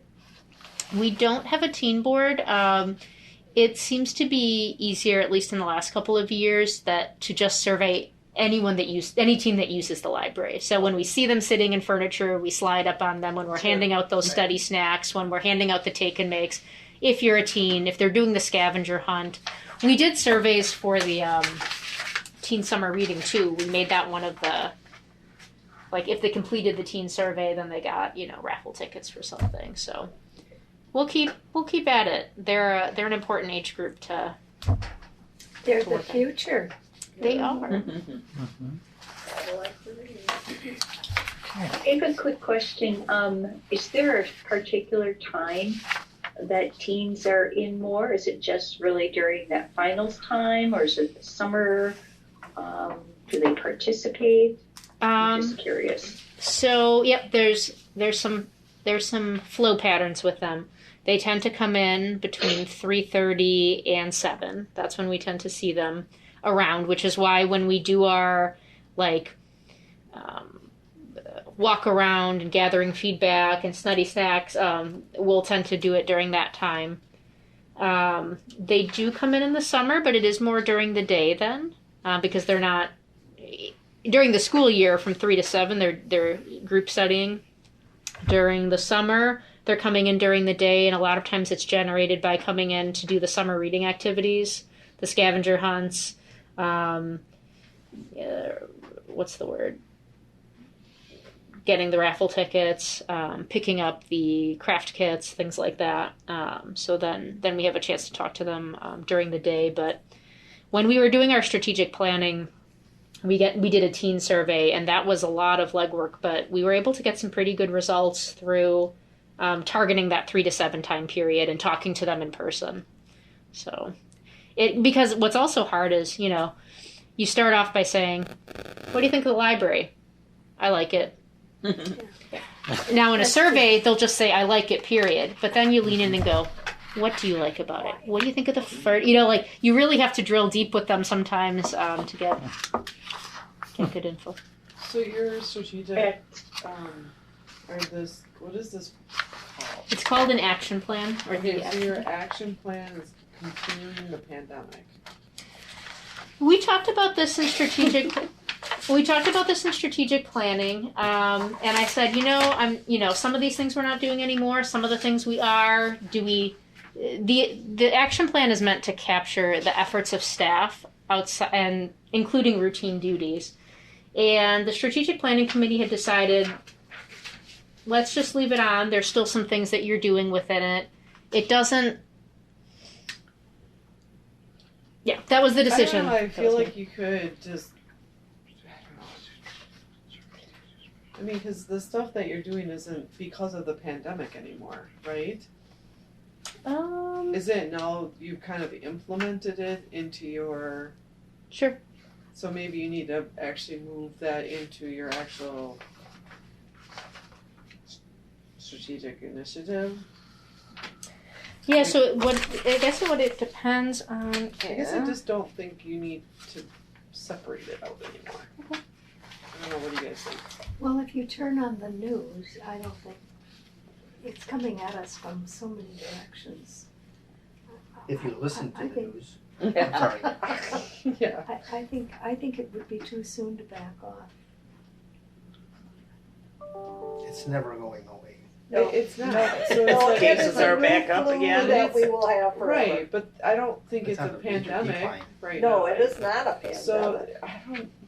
Would you just want to say The Supreme Court, health Circuit Court. addendum or something? Yeah. They're- Your health addendum or your These I drugs don't are know. approved. We just lost 7 parishioners at St. Leonard's in the last 3 weeks What did you say? to corona, to the virus. Oh, We lost 7 parishioners with St. Leonard's. Did they have under him? Well, there's It that doesn't fine matter. line. It doesn't Yes, it matter, I'm does saying, matter. Yeah. it's still out there and I It's still can't out see us backing off.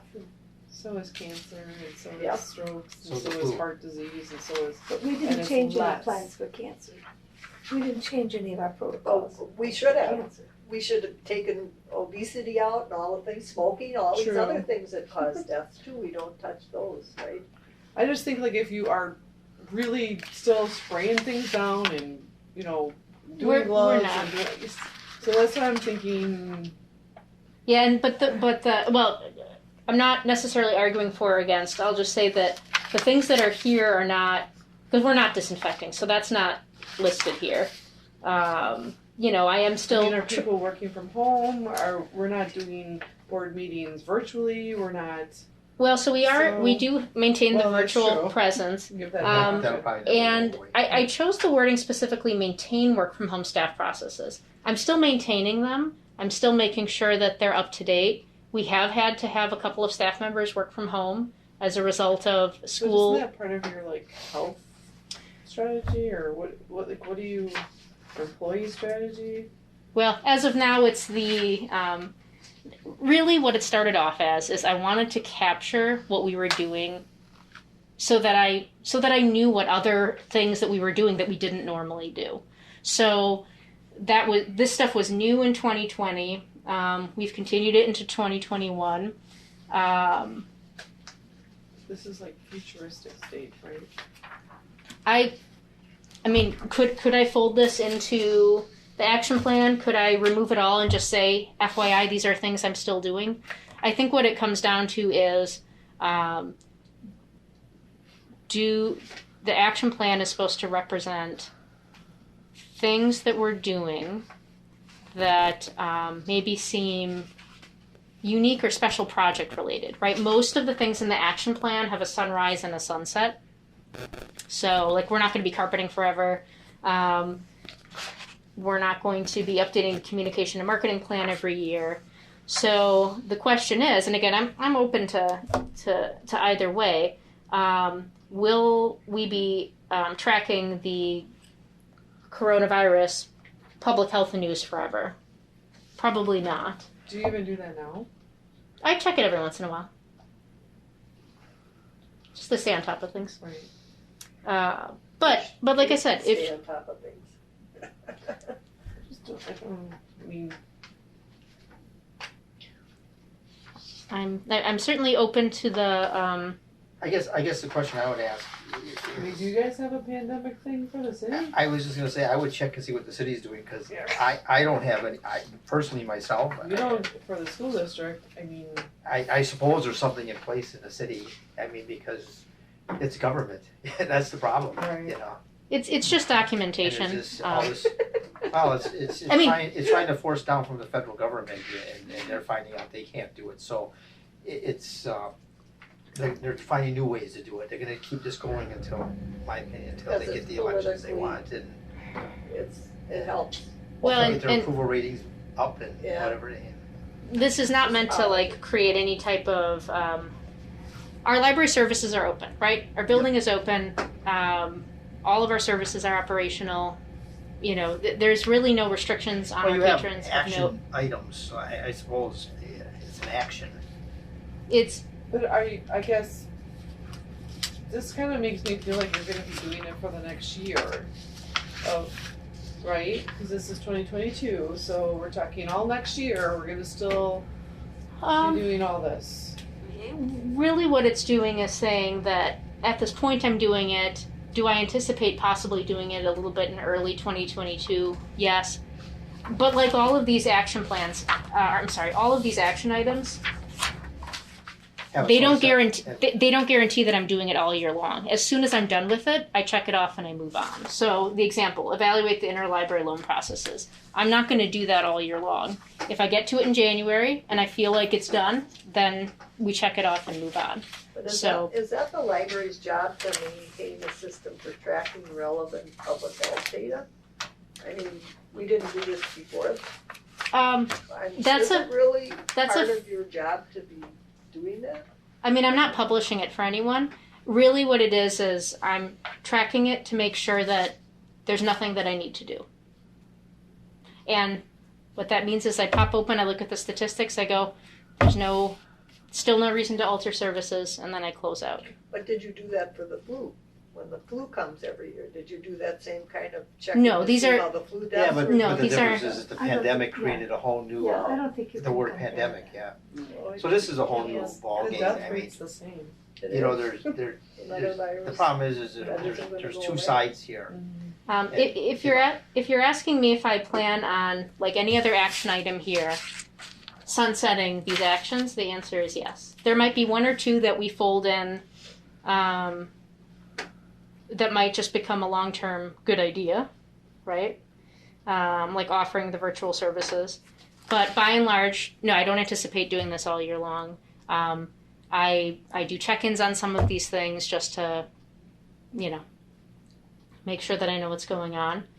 Are you taking feedback from other libraries when you do this too? Is that what you're doing or no? No, this is just Okay. what I'm doing. I'm just asking. But like I said, I'm gonna do these check-ins because it's part of my routine now, and I'll stop doing it. If we don't want this documented in the action plan, I'm happy to just remove the page. Well, if it's something you're doing, it's an action plan. Well, that's why I'm just concerned, like, It is what the it is. stuff that you're doing here, does it need to be, like, because, like, you're saying that you're offering, the virtual school board, the library board meetings and stuff like that. Shouldn't that be more in our communication outreach strategy, or shouldn't that be more, not so much just the pandemic thing? Well, and I think, and that's a good question that I would like to talk to the board at some point about, which is, at some point, there are some things that we started to do that may still be a good idea. Right. And if that's the case, then it transitions from an addendum and it just becomes part of our normal, Right. Thing. So, That's what I'd like to look at, if we could see what of these things can we implement. That's why I asked you about the curbside thing. Mhm. Like, if you came to us and said, you know what, we're doing 100 a month. Yeah. Then I'd be like, you know what, maybe like a window on that far side of the building needs to be out pushed a little bit farther, and you can just have a drive-through. Yeah. Or something. You know what I mean? Like, I feel like if the pandemic, which heaven for, like maybe it's created some good stuff that we're actually, finding out that it's actually better this way, because then it needs to be full. Like it needs to be in your strategy. Yeah, I agree. Yeah. I agree. Now, again, some of these things are really specific, and I just plan on stopping doing at some point. A couple of those things would make sense as part of just our routine duties, but I haven't really gotten to the point yet to sort of say, oh, do we want to always do Zoom meetings and give that an option for the board, and so that the community can access it virtually if they want, or are we done with this, and are we just done with Zoom? I just haven't had the time to sort of think about that or have that conversation. Mm-hmm. So I've changed my mind on that to look how convenient it is. They can still be with us. It has nothing to do with the pandemic. I think that's a I lot, like lot of governments don't do it, and actually we brought that up during the height of the dilemmas, and we said we want to meet in person at the city level because we feel that's the way it should be for the community. But I know, like I said, a lot of government entities do not allow virtuals. So, really, again, we can exit. There are some things that I'm doing every once in a while. There are some things that we're still doing that started off because of the pandemic that will probably roll into normal stuff. I could take the time to distribute that now. Otherwise, obviously by the end of this year and evaluating next year, I can start making those moves. I don't anticipate that addendum obviously being here in 2023. So. Maybe I should clarify. I think a lot of them don't, with elected officials, don't allow it. So that a library could be different. Well, your situation, you do get a lot of people coming For certain times, for things, yeah. and whatever, we right? really have. And we just, like I said, we really have it. decided as a whole that we weren't going to go virtual at all. I mean, we're already on anyway. It's already filmed. You watch it, but I mean, I don't think it's a bad thing to have a plan for situations like we experienced the last couple years. But I just don't want it to be permanent. Yeah. I just want it to be an emergency plan when needed, and let's focus on trying to getting what we're doing at hand. so you want to change the world? Yeah, and I do. If I was in charge. So I developed a health emergency response plan, and I haven't looked at it in a while, but ultimately that's what it's going to be. It's going to be, this is what to do in the response of a public health emergency, whether it's viral or a chemical spill or whatever. Yeah. And so that document will be finished when I have the time. And yeah, this is an addendum. It's meant to last for, just like the action plan, until it sunsets. And like I said, I'm happy to take some of these things out and just put it in the regular action if you'd like. Yeah. Or I'm happy to just leave it here for this year and just know it'll be gone next year. But whatever the board wishes, I will do it either way. I'll weigh in here briefly. I think some of these bullet points that you have under this pandemic addendum are definitely worth keeping. I would agree with Tracy and others. I'm wondering if we can just, transfer them into other relevant sections. So, when it comes to the pandemic, my overall opinion on this, my middle of the road stance here, trying to, keep in mind the best interest of the library. We don't want to get caught off guard, right, with anything that might happen in the future. We're pawns in a much larger system. So, we're going through, we could be subject to the state or county, level, protocols when it comes to this stuff. So I think it's always a good idea to plan, to have these plans and processes kept, in our back pocket for if we need them.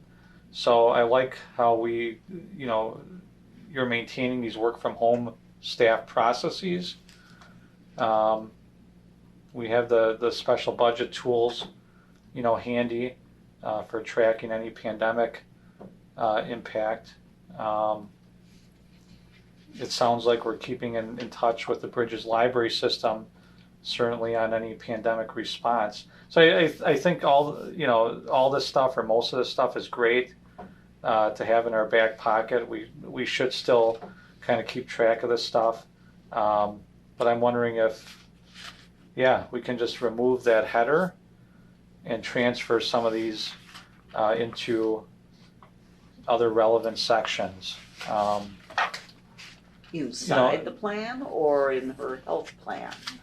Maybe both. I think. Here's another thing you can do too, because it's a catch-22, because they just keep feeding this stuff to us. Mhm. You can review this in 3 months or something and see where you're at. Well, And then take a look at moving what you want where, depending on the I situation. think you have a solid plan already in place, right?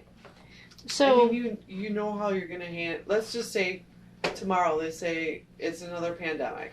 You know now what you've done in the past. You have a strategy as to how to handle if no one can come in and everybody Yeah, has it's to gonna go be from home. dictated down from You know, city so it's to like I don't state think that that's something federal. that's new. Like I think you've done it. You've created that strategy plan, and I Yeah. just don't know, like, So then what's wrong with leaving it just in case? because In we're not doing 2030, it. 'Cause I don't know. There's I a don't- That's- pandemic. We don't have to redo all of this work. Unless So it goes there's to- there's a difference between the public health emergency plan that I created and then what are active action steps that I'm taking. So I am currently staying up to date with public health news. I do check in with that, right? I look it up and see what's going on. I don't spend eons of time. It's a minute or two, but I am doing that. I'm making it part of my day. Do I plan on doing that throughout 2022? No. Do I plan on doing it in 2023? No. Hopefully not. Right? So this is not my emergency health plan. These are actions that I'm taking. Are you still maintaining a system for tracking relative public health data to aid in your, like, I don't think are you doing that? I mean, I have a spreadsheet. I was doing it at the several months ago. I haven't done that in a bit. It's more just a general check that I do. So there's probably one or two things I could eliminate from this. But I just want to make it clear that these are action steps that are taken or actively worked on. It's not the general public health plan. But That doesn't Because I'm not trying to like belittle that you didn't do that. Because I know what you're trying. Like you want to just have it there to show that you've done it, which I think you've done it in 21. But I don't think you need to continue. Like I don't know. I just develop public health staff, patron, and building safety measures. Done, right? You know what you're. So I Yeah, just don't that's know if true. it's something that you have to. yeah, I mean, there are some of these that are not actively being worked on. The develop public health. I mean, you've done it all, Brittany. Like, I mean, who knows? Why scrap So- this in case there's a pandemic in I'm not saying 2030? scrap it. I'm just saying We've that we're it's gone already through all done this it. work. Because Congratulations. here's what I don't understand here. There's been no comment about the routine duties addendum, which has the very same arguments. She isn't doing all of this all of the time, but we're focusing on just the pandemic one and not making any Because- commentary on the routine duties addendum, Because there which is no also pandemic, great. is what you're saying. I understand that, but the same logic that you're putting on this one applies to the routine duties But I think as she well. is doing this, though. Routine But duties. she's doing both of them. I don't think she's doing everything on this one. Not everything, but Yeah. she's not doing everything over here all the time either. The So routine duties. my suggestion then, if this is gonna be such a big deal, is that we potentially, I wanna keep this. I think Nancy, as you're saying, heaven forbid that we would ever need it again. I'm not sure then, based on the view of the board, that it belongs in the action plan, okay? So can we find another place where this can sit comfortably? And, that was why I was suggesting the health plan, that it isn't, I realize it's not a public health thing like what you're talking about, but it seems to be the most logical place. But then the question was, where does this go? We So- just bring up a new one. So the pandemic Where does addendum. this one go? That's just the routine duties. Are these just files that you keep at this point? Would that make everybody happy? So the pandemic addendum I could attach. So the public health plan is a general response plan that's supposed to help serve all public health emergencies. My plan was to always take things that were really specific to the coronavirus or any viral response like this for the future and just add it as an addendum attachment. So I could take this and let it sit on the back of the public health plan and maybe just make a line in the action plan saying follow public health plan, but that's a routine duty at that point. That'd be something that I would do anyway. The routine duties addendum, that came up in 2020. I can't remember. It was just meant, again, maybe a little selfish on my part, to try to capture that the action plan is not all that we act on in a given year. That there are many routine duties that are fixtures amongst our day-to-day. And we do those actions along with all of the other goals that we're meeting, the short-term projects. So it was sort of meant to highlight that and capture that because the action plan really is the actions that the library takes in a given year. So if there's, if you don't feel that the routine duties addendum is helpful in capturing, that within the year, we can certainly talk about that too. I just feel like this document, it reminds me of like how the school district has like their red light, yellow light, green light, like they're just trying to like get through like this goal, this goal, this goal. Do you have something that you're like checking things off, going, yep, I did that, I got this done? So, Yep. yeah. So, I mean, it's just like you just laid this out in a different manner than what we normally would see in that other document. It's like in her personnel, for the personnel committee, she does document Yeah. everything that was in there and then puts completed, deferred. Yeah. Yeah, I think I've seen that. yes, Yeah. yes. Mm-hmm. This is just a different layout of. There it is. Right. I don't know. Right. It's just not current. You know what I mean? Like it's just not. I don't know how you'd get a document that would be like that though. What you're talking? What is this document not doing for you, or what's enough? No, like I envision this thing as your strategic plan going forward, right? What you're working on and what you're trying to accomplish For the year, yep. Right. Where some of the stuff I feel like maybe it's just the pandemic stuff that I feel like it's already done, and so like I don't know if it needs to be in that planning course. I mean, if you were to ask me what percentage of time am I spending on that pandemic addendum, it's small, right? Because many of those structures required a much bigger lift. Right. Are we still spending some time on elements of those? Yes. Is it a very small amount of time? Absolutely. Right. Which is why in strategic planning we talked about, should we keep it? Yeah. And then we just decided because there's still a small element that we're doing, let's just leave it. It's not something that's a permanent addition to this action plan because it's not a permanent thing we're doing. And we wouldn't have to reinvent the wheel should something happen. Or where else should it Down the go? road. And there Well, really here- wasn't a place. These are kind of like place card holders, I Here guess. you So have I it. understand everybody's point, but then I think we have to deal with both addendums then. We can't just single out the pandemic because to me then the routine duties, I don't know how you sing your song with the routine duties addendum at this point where I mean, you I can. get what you're trying to get at with this. I totally get it. I just don't know if it belongs in your strategic plan. That's what's Sure. the. Well, I get here- it. Here it I says, get it. Like you're trying to say, hey, I'm doing this, so I want to make sure it's like credited in the strategic plan, but it's not really something that is Well, I think backing up to, your routine. It's what your job like. It's routine or whatever. I don't know. and I think backing up to what I think you were trying to say too, which I agree, I certainly understand, and that's why I'm looking for more of a middle of the route path here. By having this header 2022 pandemic addendum, we're psychologically saying, well, this pandemic's going to continue, right? Is that one of the points that you were Well, trying then to you would make? just move it into the routine section over here. Right, And know so- that it's That's gonna be what I forever. I- So I don't think you want that. Yeah, so I get that So- we all want this darn thing to end, right? What I was trying to say earlier is that, you know, I think we should continue to monitor some of this stuff, have these discussions, coordinate with the bridges system, for example.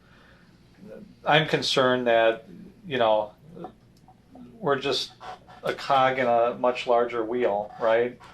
And, you know, while we want this pandemic to end as individual board members, you know, who knows?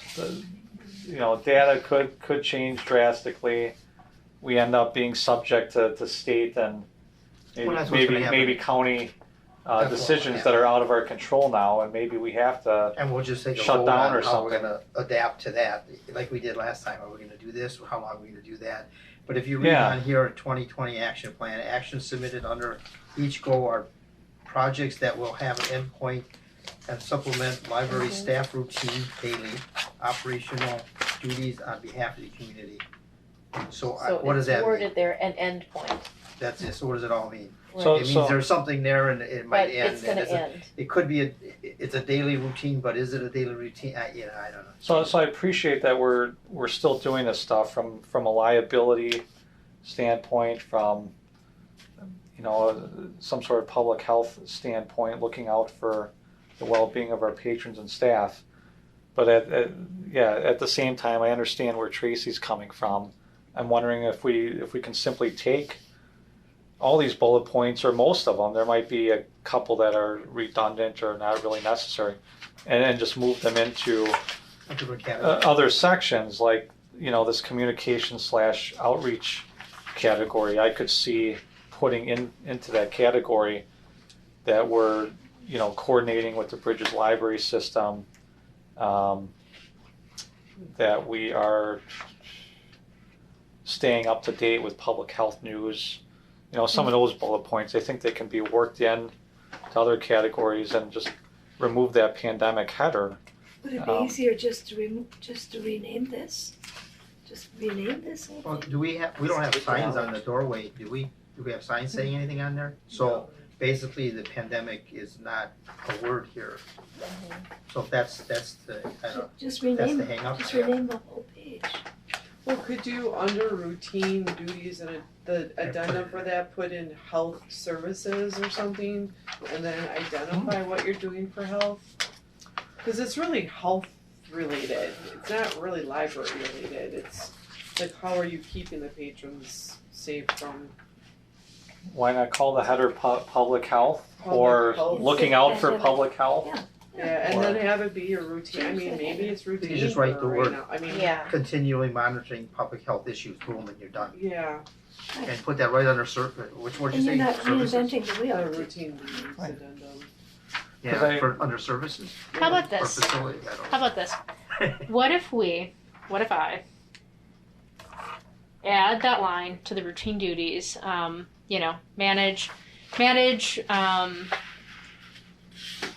manage facility and services according to public health standards, which is true forever. And then I take this exact addendum and I attach it to the public health plan that we have, to document actions to take, in and during a public health. And that way, we have this documented, it's attached to our professional plan, and then it's, I could even make a note in the routine duties saying, see public health, whatever plan for further So we're information. keeping routine duties, but taking on the other. I think that would Understood.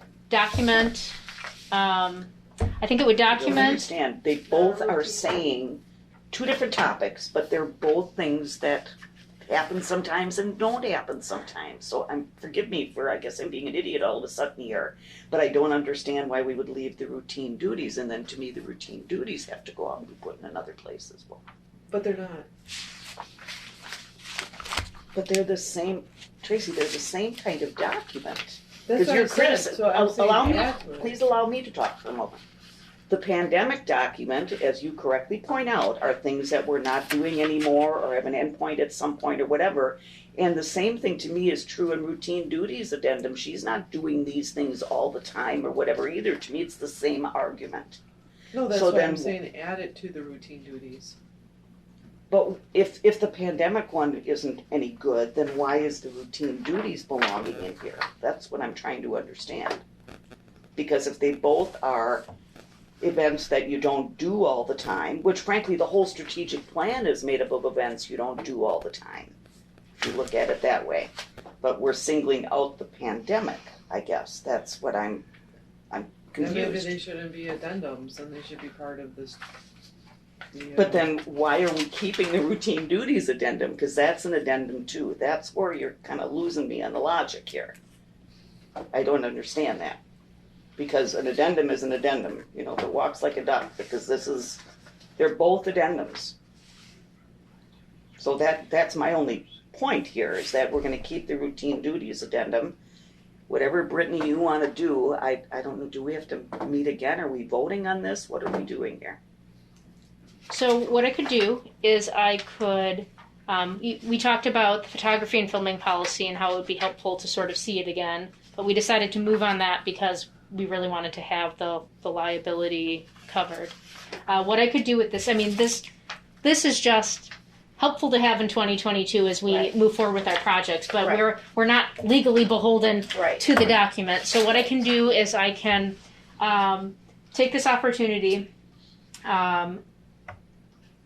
add some things to the routine duties, link out to the document and show you what it would look like, and then Because all we're doing is discussion, Are you- right? as Gail, can I just clarify with you? Do you want to go away with the routine duties? I don't necessarily have a comment. Obviously, the committee thought it was okay to have both of them, but for some reason we're singling out the pandemic and saying, you know, we don't want it anymore. And to me, they're both addendums. That's the only thing that I'm raising here. Then why is the routine duties okay, but the pandemic isn't? And you stated your case. I understand that. But then to me, both addendums perhaps belong in other places. That's because if you're going to apply that logic to the pandemic, then you should apply that logic to the routine ones as well, because some of them are. That's why I'm saying combine the two. Like take this addendum and put it into your routines because they're both the same thing. Just like what you're saying. Mhm. We're saying the same thing. It's just Instead of that. having two headings, you want one heading. Right. I'm saying the same thing you're saying actually, which is that I get that this is routine, so if this is routine, then put it in the routine. Okay. But that's only routine in a pandemic. Well, I don't think it is. No, because It's all what these I'm have an trying to get end, they at. all have a Yeah. sunset. Right? They all have an end, it says in here. I think what we're experiencing Yeah. is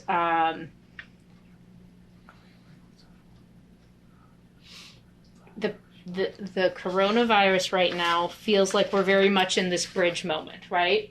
We've had a lot to deal with it in the past.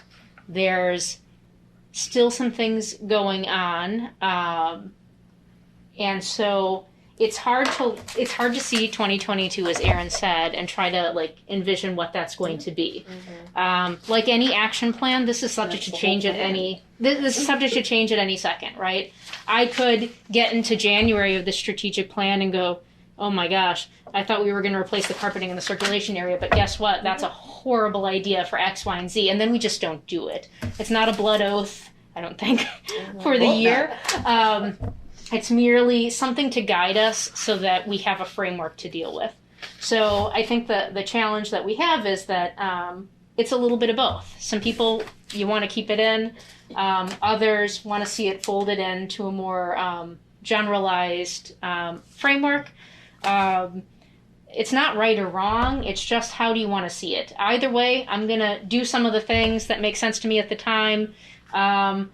The important thing, the most important thing is that we document, right? I like to have things documented. I want to have them documented so that in the future, people can look back in the past and go, what were you doing? And so also that the public can know what we're doing.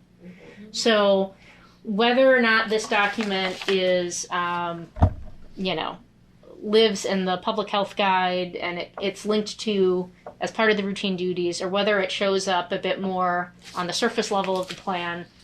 I think as long as we Document it. that's the most important thing. So I want to, that for me is the So what do we priority. do next? Why don't we simply revisit this then? Okay? Why don't we sit on it? We are in discussion mode. We can do that. And I mean, it sounds like first off we have some very minor, like we said earlier, grammatical things to correct. But now it looks like, based on discussion, we're getting into more content / framework kind of issues, concerns that have come up. Well, that's why we have the discussions. Yeah, why don't we defer it, take everyone's guidance and concerns into consideration, and let's see what needs to be tweaked or what needs to be reconciled so that we can get board approval, if that's our ultimate aim, right? Yeah. So the plan is, designed for 2022. I mean, it's my opinion, if we don't have a quorum for a December meeting for whatever reason, or a December meeting just simply doesn't happen because of the holidays, I mean, could we approve the final product in January? It's still the beginning of the year. I understand it might not be the most ideal time. To be honest, one year we did it in February. Let the record show that the fact that I'm bringing this to you in November is impressive. It's not dire straits, it's just an action. Yeah, Exactly. and I do think that there's a lot to this plan, right? Frankly, approving it in one session might have been Because it's the first reading. Pie in the sky. maybe pie in the sky. There's a lot of people at this table, and there's a lot of things on this plan. So it can't hurt to take a look at it. I will. What I'll do is I'll do a little adjusting and see what it looks like attached to the plan, the other emergency plan, and if you think it, maybe I'll show it to you guys and you can see what it looks like and see if you feel like it appropriately documents. You can consider it, see if anything else comes up on whether or not it has value at a higher level or more tucked into the routine addendums. And whether or not you value the routine duties addendum at all, or whether or not you don't want it. It's just because I put it in there because I thought it might be a helpful snapshot, but that doesn't mean it has to stay there. Did the city get a new website? Working on it. I saw some changes on something going on. Because you just noted it on 22, so I just... Yep, the city, I don't think it's live yet. They have a committee right now, and they're doing some whatevers with it. And then once it's done, then we have to sort of see, because we're part of the... There's things that we can change, and there's things that we're beholden to. Once we do that, then I'd like to do a usability study of the website and see, what are people not finding, what are they finding, so that we can make it the best version of itself as well. Okay. So, again, if the board's willing to defer this, I would say let's defer it, sit on it a little bit longer, and see if we can reconcile some of our general concerns and disagreements here. And again, just double check some of these minor grammar and spelling issues. I mean, it's a big document, and I'd like to just make it clear that a lot of hard work went into this. Mm-hmm. So I appreciate it. Why don't we sit on it and make it, excuse the language, the best damn version of the document that it can be. And, that's the goal. And hopefully get this approved real soon. Sounds like a plan. All right. Thank you. All right. So moving along in the agenda, let's see. We have a discussion on the 2022 library budget updates. I just wanted to bring the budget back to you. The budget process for the city has finished. You last saw this document in July of 21 when you approved the budget to go before the mayor and council. And since then, there were a few adjustments that needed to be made in order to make sure that the overall city's budget was balanced. And so I just wanted to let you know what those were so that you didn't say, hey, I memorized the entire spreadsheet in July and I know that's different. What's going on? Cold. So Should go, I got. when you approved the last budget, everything in blue was based on 2021 numbers. Those were placeholders, and I had made that note that HR would come and they would enter 2022 numbers that would be needed when we got those. And so those numbers are just now the 2022 numbers from HR. Otherwise, the areas in yellow were adjustments that needed to be made to balance the budget. And so I had to reduce a couple of line items. 1,500 in print, 4,000 in AV, 1,000 in gas and electric, and that's just because over the 6-year trend. Yeah, good luck. Yeah, that's gonna go up. Thanks, guys. Yep. That's an obvious one. That one's going up. Yeah. Well, in the past, we have not spent 73,000, so I'm looking Looking at the change in lights. That's it. I think I heard it's 28% Yeah, I heard it's higher in not heating. Wow. Yeah. I'll have to find pennies in the library couch cushions I'll make then. signs at the door. Yeah. Put your sweaters on before. Yeah, I Turn just- up. Sent I at just 62. did. We're using half lights, yeah.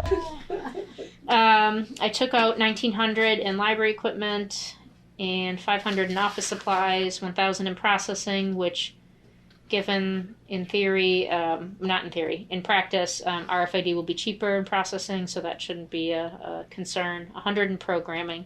All of those adjustments were made in order to make sure that the overall city budget could be balanced. So, and what that does Wait, is that is supposed to be 900 in the last one? nope, just 100.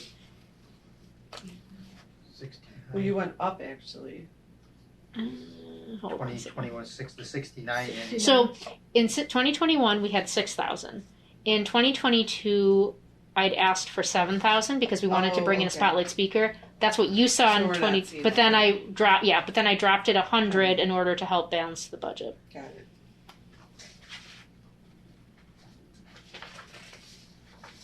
This is a good operating budget for the library. We will be able to do what we need to do. So, just wanted to let you know. And so this budget was passed by the council, and then the capital projects were also passed. And so those capital projects of RFID, public library furniture, carpeting, and the circulation desk will happen in 2022. Perfect. And thank you to Alderman Wolf for all of your works at the city level to get that budget passed. I know it's lots of conversations. So.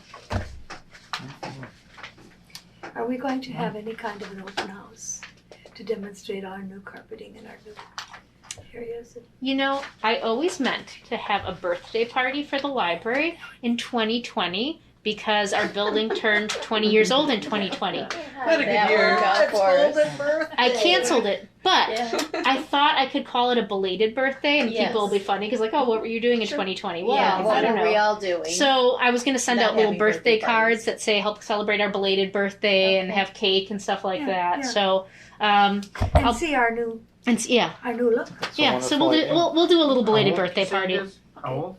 The- 20? He was 20 in Oh. 2020. Oh, wow. So Maybe you need to wait till it's 2025. I know 25 years is a bit more fun, but I just can't wait for an excuse Yeah. to bring cake into the library. Yeah. Well, I like kind of the humor too that goes with the Yeah. belated birthday Everybody had belated birthdays. party. So did the 2020 was a We're on record the year. 20th. Yeah. Yeah. Well, now it's old enough to drink so we can serve alcohol. Are they drinking at home again? Drinking at home. Probably gonna stay home. So that's it about the budget. Just giving you an update on that. All right, thank you. If there are no further questions or concerns on that agenda item, let's move to Our final item of new business this evening, discussion, possible action regarding the 2022 library membership cafe agreement addendum. This is a document that comes before you every year. It is an agreement for expenses that will get, money that will get paid to the library, revenue from Waukesha County, Lakeshore's library system, and that's due to their use of our library, and a Hoopla grant that the system will give us in order to help fund our streaming service. And then the second chart is expenses that we will pay to the system, our portion for the system databases. Our movie license is still free for next year because of the credits they gave because we weren't really showing movies in 2020. Our digital magazines, our the Wisconsin Digital Library content is our with the Libby and Overdrive. The Advantage program is the additional money we put in so that our patrons get a priority on certain holds items. Gale courses are online educational courses that patrons can take for free. Excuse me. And our cafe fee, which is basically covers the software for how we check things in and out, our catalog, how items are entered into our system. And so what I'm looking for here is a motion to approve the signature of this document from the president, which would be Aaron. We don't have a secretary, so that would be either the vice president or the treasurer could sign that as well. And that's what I'm looking for. That just means that we're happy to receive the money, and then we're also going to pay that money to the system for our services in 2022. All right, thank you, Brittany. So at this time, do we have a motion for approval of signing and submitting this document? I so move. I'll second. Okay. Discussion on it?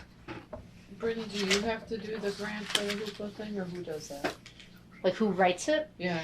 It's they call it a grant, but it's actually something automatic that we get from okay. the system. So. Got it. And then did you guys get any kind of like ESSER funds or anything for COVID or not? We do not automatically get any extra funds. I know the city is using certain funding for like utility infrastructure, I think. That's sort of the plan. That hasn't been discussed yet. Well, I'm not sure. I know they're sitting on money and trying to find ways to use it because On that everything's covered. On that point, on that question, that reminds me something that I wanted to ask, very similar on the same note while we were discussing the action plan. We're keeping track of COVID-related expenses still, I'd imagine, or is that kind of... I was, but that has really fallen off for the most part. Okay. So. Yeah, I was wondering what the process is, if there's still a process for being able to hopefully Get reimbursed. get reimbursed for various. I think you have to talk to Sharon. It was documented through payroll that any time we needed to quote use. So I think the COVID money money. is probably going into the general fund, and I don't know how that, you're getting the money back. I don't know how, goes towards your budget or whatever. I'm just assuming Yeah. we haven't. You It haven't hasn't had the been broken conversation. down yet for Yeah. us. Wow. Okay. Wow. There's so many limitations. I think we're sitting on money right now, and we got to figure out how we can use it. Yeah, right.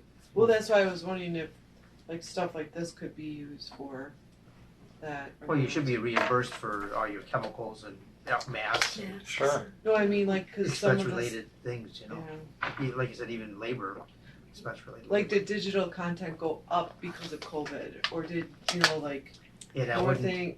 They wouldn't. I don't think they'll give you money for that. No.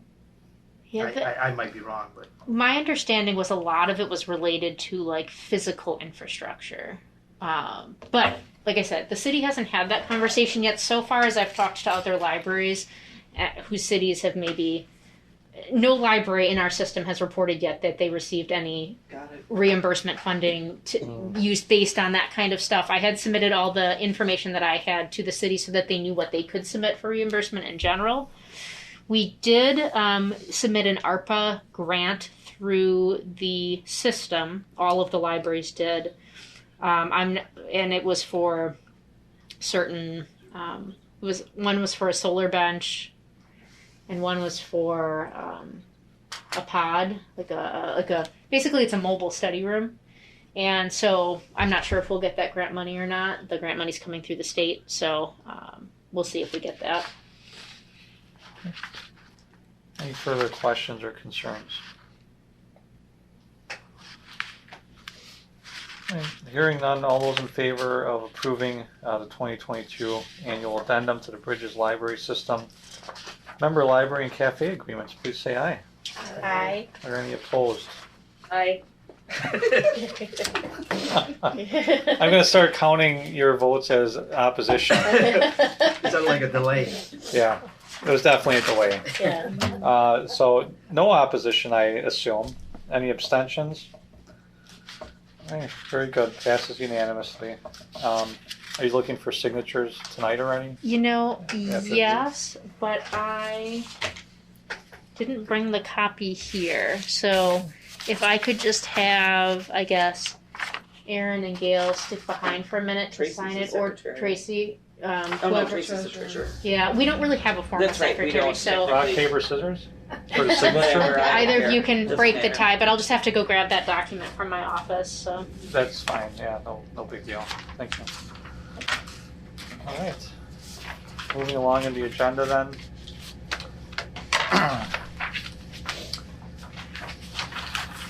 We're looking to enter closed session. I will read the notice of closed session. before you do that, Aaron, Good. I have to try to figure this out. I'm trying to figure out what to do with the virtual attendees in closed session. Oh. We've done something I know, before. what did we do? Didn't we I- put them in another meeting room? Or Yeah. I didn't even think of that until this very second. it's okay. Is there anybody else on the line? I think there's no one else on the line. But they have access to it. You have to admit them, right? So they should be fine, right? That's true. I would have to. Well, no. They wouldn't need to be admitted. If to talk, they would need to be admitted. But technically, they could still. Oh, let me think here. Oh, I could lock the webinar. Look at that. Will that lock them out? I don't know. Okay, you know what? Well, you admitted them, so it might not lock them. Yeah. Tony and Michelle, can I do a test of something? I'm just going to try to lock the webinar. If I lose you, I will restart the meeting, and then you'll just have to re-engage, and we'll figure out what to do, okay? Okay. All right. Let's see what happens. Hold your breath. You're still here, and no one else can join. Okay. What I'm going to do is I'm going to unlock the meeting so you can do the closed session announcement. Were they able to talk in here? I think so, yeah. So you'll read the closed session, then I'll lock the webinar, and then and I'll leave the room, and then everyone can talk. Okay, sorry.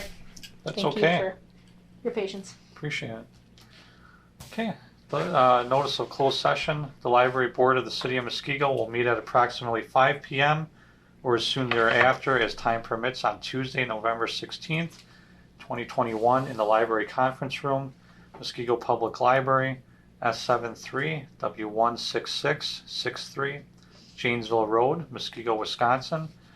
Following conclusion of consideration of the above portion of its regularly scheduled agenda, to vote on a motion to convene in closed session at said time and place for discussion relative to the library director evaluation. The library board will hold the closed session in the library conference room. Closed session for the above purpose is authorized pursuant to the provisions of Wisconsin statutes, section 19.85, 1C, which authorizes a governmental body, upon motion duly made and carried, to meet in closed session to consider employment, promotion, compensation, or performance evaluation data of any public employee over which the governmental body has jurisdiction or exercises responsibility. Upon conclusion of the closed session, the library board will convene an open session to consider its public agenda, including motions to recommend approval or rejection of the above listed deliberations or any of the public agenda items that have not been acted upon. So at this time, I will entertain a motion to enter closed session, please. All right, Tracy, thank you. Is there a second on that? I'll second. Neil, thank you. Any discussion on the motion? Hearing none, all those in favor of entering closed session, please indicate by saying aye. Aye. I Any opposed? Any abstentions?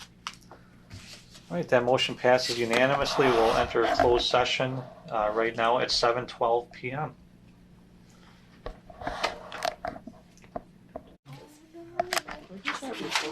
Okay, so we're recording again, On digital. and All right, should I read this out loud or sure. the? All right, welcome back. Welcome back to open session. We're just back in open session. Yeah. Yeah. Okay. Do you Back wanna in open include them? session as of 7:45 p.m.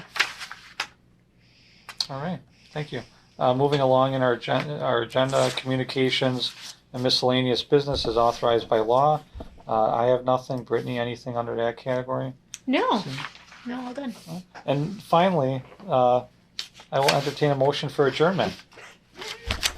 I will motion. Tracy motions and Barb seconds. Did you get that? Discussion. Let's go.